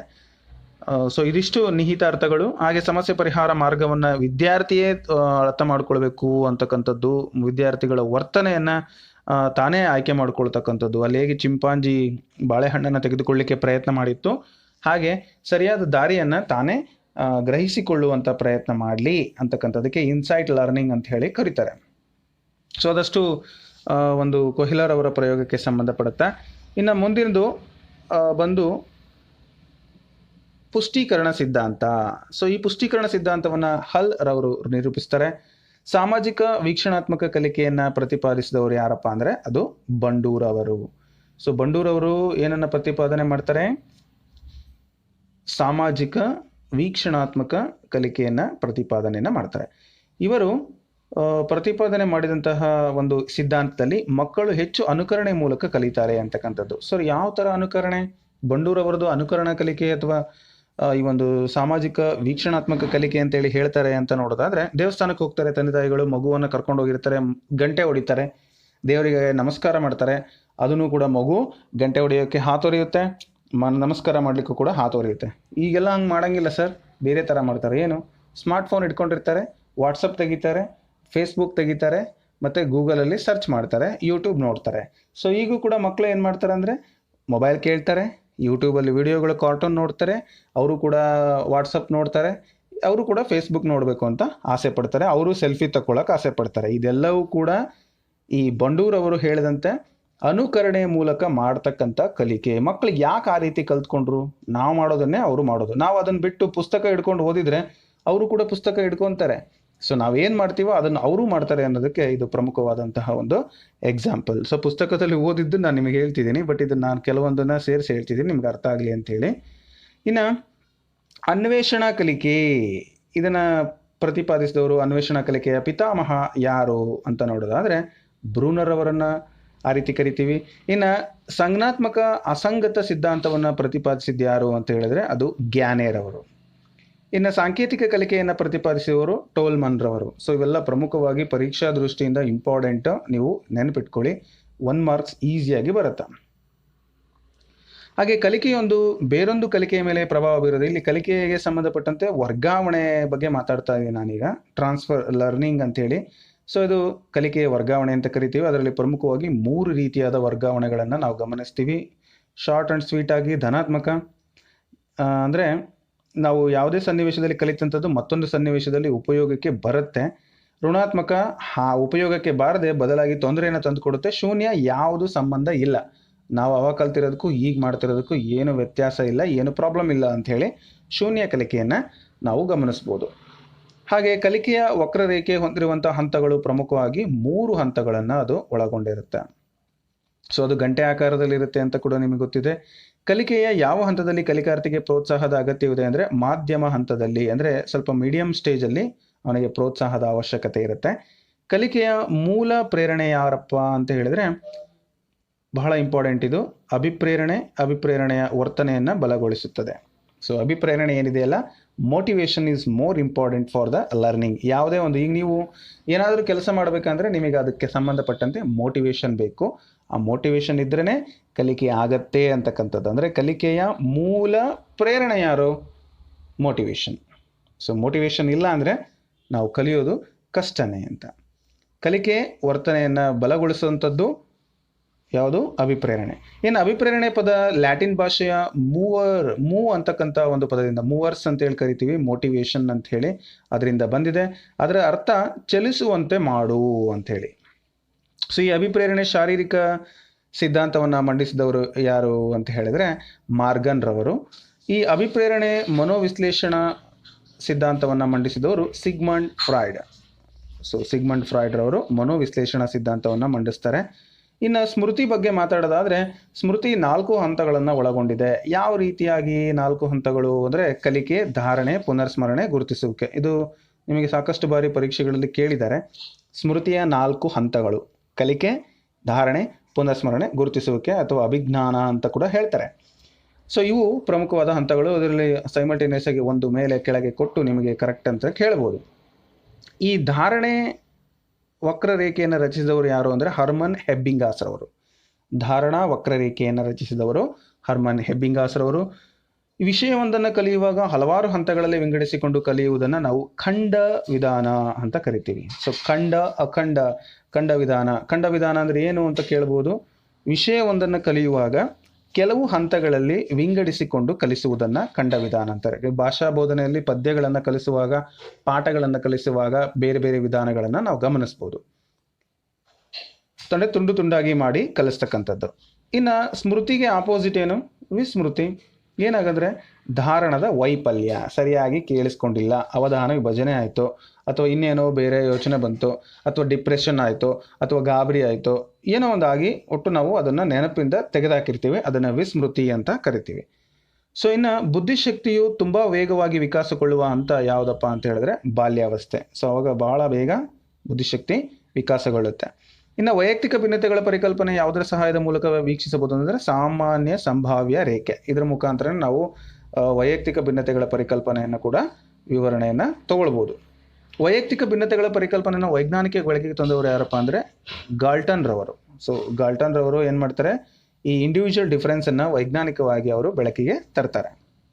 ಹಾಗೆ ವೈಯಕ್ತಿಕ ಭಿನ್ನತೆಗೆ ಬಹಳಷ್ಟು ಪ್ರಮುಖವಾದಂಥ ಕಾರಣ ಏನು ಅಂತ ನೋಡೋದಾದರೆ ವಂಶವಾಹಿಗಳು ಜೊತೆಗೆ ಪರಿಸರ. ಸೊ ಅದು ಕೂಡ ವ್ಯಕ್ತಿ ಭಿನ್ನತೆಗೆ ಅಥವಾ ವೈಯಕ್ತಿಕ ಭಿನ್ನತೆಗೆ ಕಾರಣ ಆಗುತ್ತೆ. ಇನ್ನು ಬುದ್ಧಿಶಕ್ತಿ ಪದದ ಜನಕ ಯಾರು ಅಂದರೆ ಟರ್ಮನ್ ರವರು ಅಂತ ನಾವು ಹೇಳ್ಬೋದು. ಹಾಗೆ ಮುಂದಿನ ಒಂದು ವಿಡಿಯೋದಲ್ಲಿ ಇದರ ಮುಂದುವರಿದ ಭಾಗವನ್ನು ತಿಳಿಸ್ಕೊಡುವಂಥ ಪ್ರಯತ್ನ ಮಾಡ್ತೀನಿ. ಈ ಎಲ್ಲ ಅಂಶಗಳಲ್ಲಿ ಎಕ್ಸಾಮ್ನಲ್ಲಿ ಖಂಡಿತ ನಿಮಗೆ ಅಂಕಗಳು ಬರುತ್ತೆ, ಹಾಗಾಗಿ ನಾನು ನಿಮಗೆ ತಿಳಿಸ್ಕೊಡ್ತಾ ಇದ್ದೀನಿ. ಇನ್ನು ಒಂದು ಪ್ರಶ್ನೆಯನ್ನು ಕೇಳಿ ನಿಮಗೆ ಈ ಒಂದು ವಿಡಿಯೋನ ಮುಗಿಸ್ತಾ ಇದ್ದೀನಿ. ಆ ಪ್ರಶ್ನೆಗೆ ನೀವು ಉತ್ತರವನ್ನು ಕಮೆಂಟ್ ಮಾಡೋದ್ರ ಮುಖಾಂತರ ನನಗೆ ತಿಳಿಸ್ಬೋದು. ಅರ್ಥಪೂರ್ಣ ಸ್ವೀಕಾರ ಕಲಿಕೆಯನ್ನು ತಿಳಿಸಿಕೊಟ್ಟವರು ಯಾರು ಅಂತ. ಈಗ ನಾನು ಅದನ್ನು ಹೇಳಿರ್ಬೋದು ಅಥವಾ ಹೇಳಿಲ್ಲದೆ ಇರ್ಬೋದು, ಅದಕ್ಕೆ ಉತ್ತರವನ್ನು ಕಮೆಂಟ್ ಮಾಡಿ. ಮತ್ತು ಮುಂದಿನ ವಿಡಿಯೋದಲ್ಲಿ ಮತ್ತೆ ನಾನು ನಿಮ್ಮನ್ನು ಭೇಟಿ ಮಾಡ್ತೀನಿ. Thanks for watching this video. ಈ ವಿಡಿಯೋ ಇಷ್ಟ ಆಗಿದ್ರೆ ಲೈಕ್ ಮಾಡಿ ಮತ್ತು ನಿಮ್ಮ ಸ್ನೇಹಿತರಿಗೂ ಕೂಡ ಶೇರ್ ಮಾಡಿ ಅಂತ ಹೇಳ್ತಾ, TET ಮತ್ತು GPSTR ಅಥವಾ ಇನ್ಯಾವುದೇ ಶಿಕ್ಷಕ ಹುದ್ದೆ ಆಕಾಂಕ್ಷೆಗಳಿಗೆ ಒಂದು ತಯಾರಿ ನಡೆಸಿರ್ತಕ್ಕಂತಹ ನಿಮಗೆ ಧನ್ಯವಾದಗಳನ್ನು ಹೇಳ್ತಾ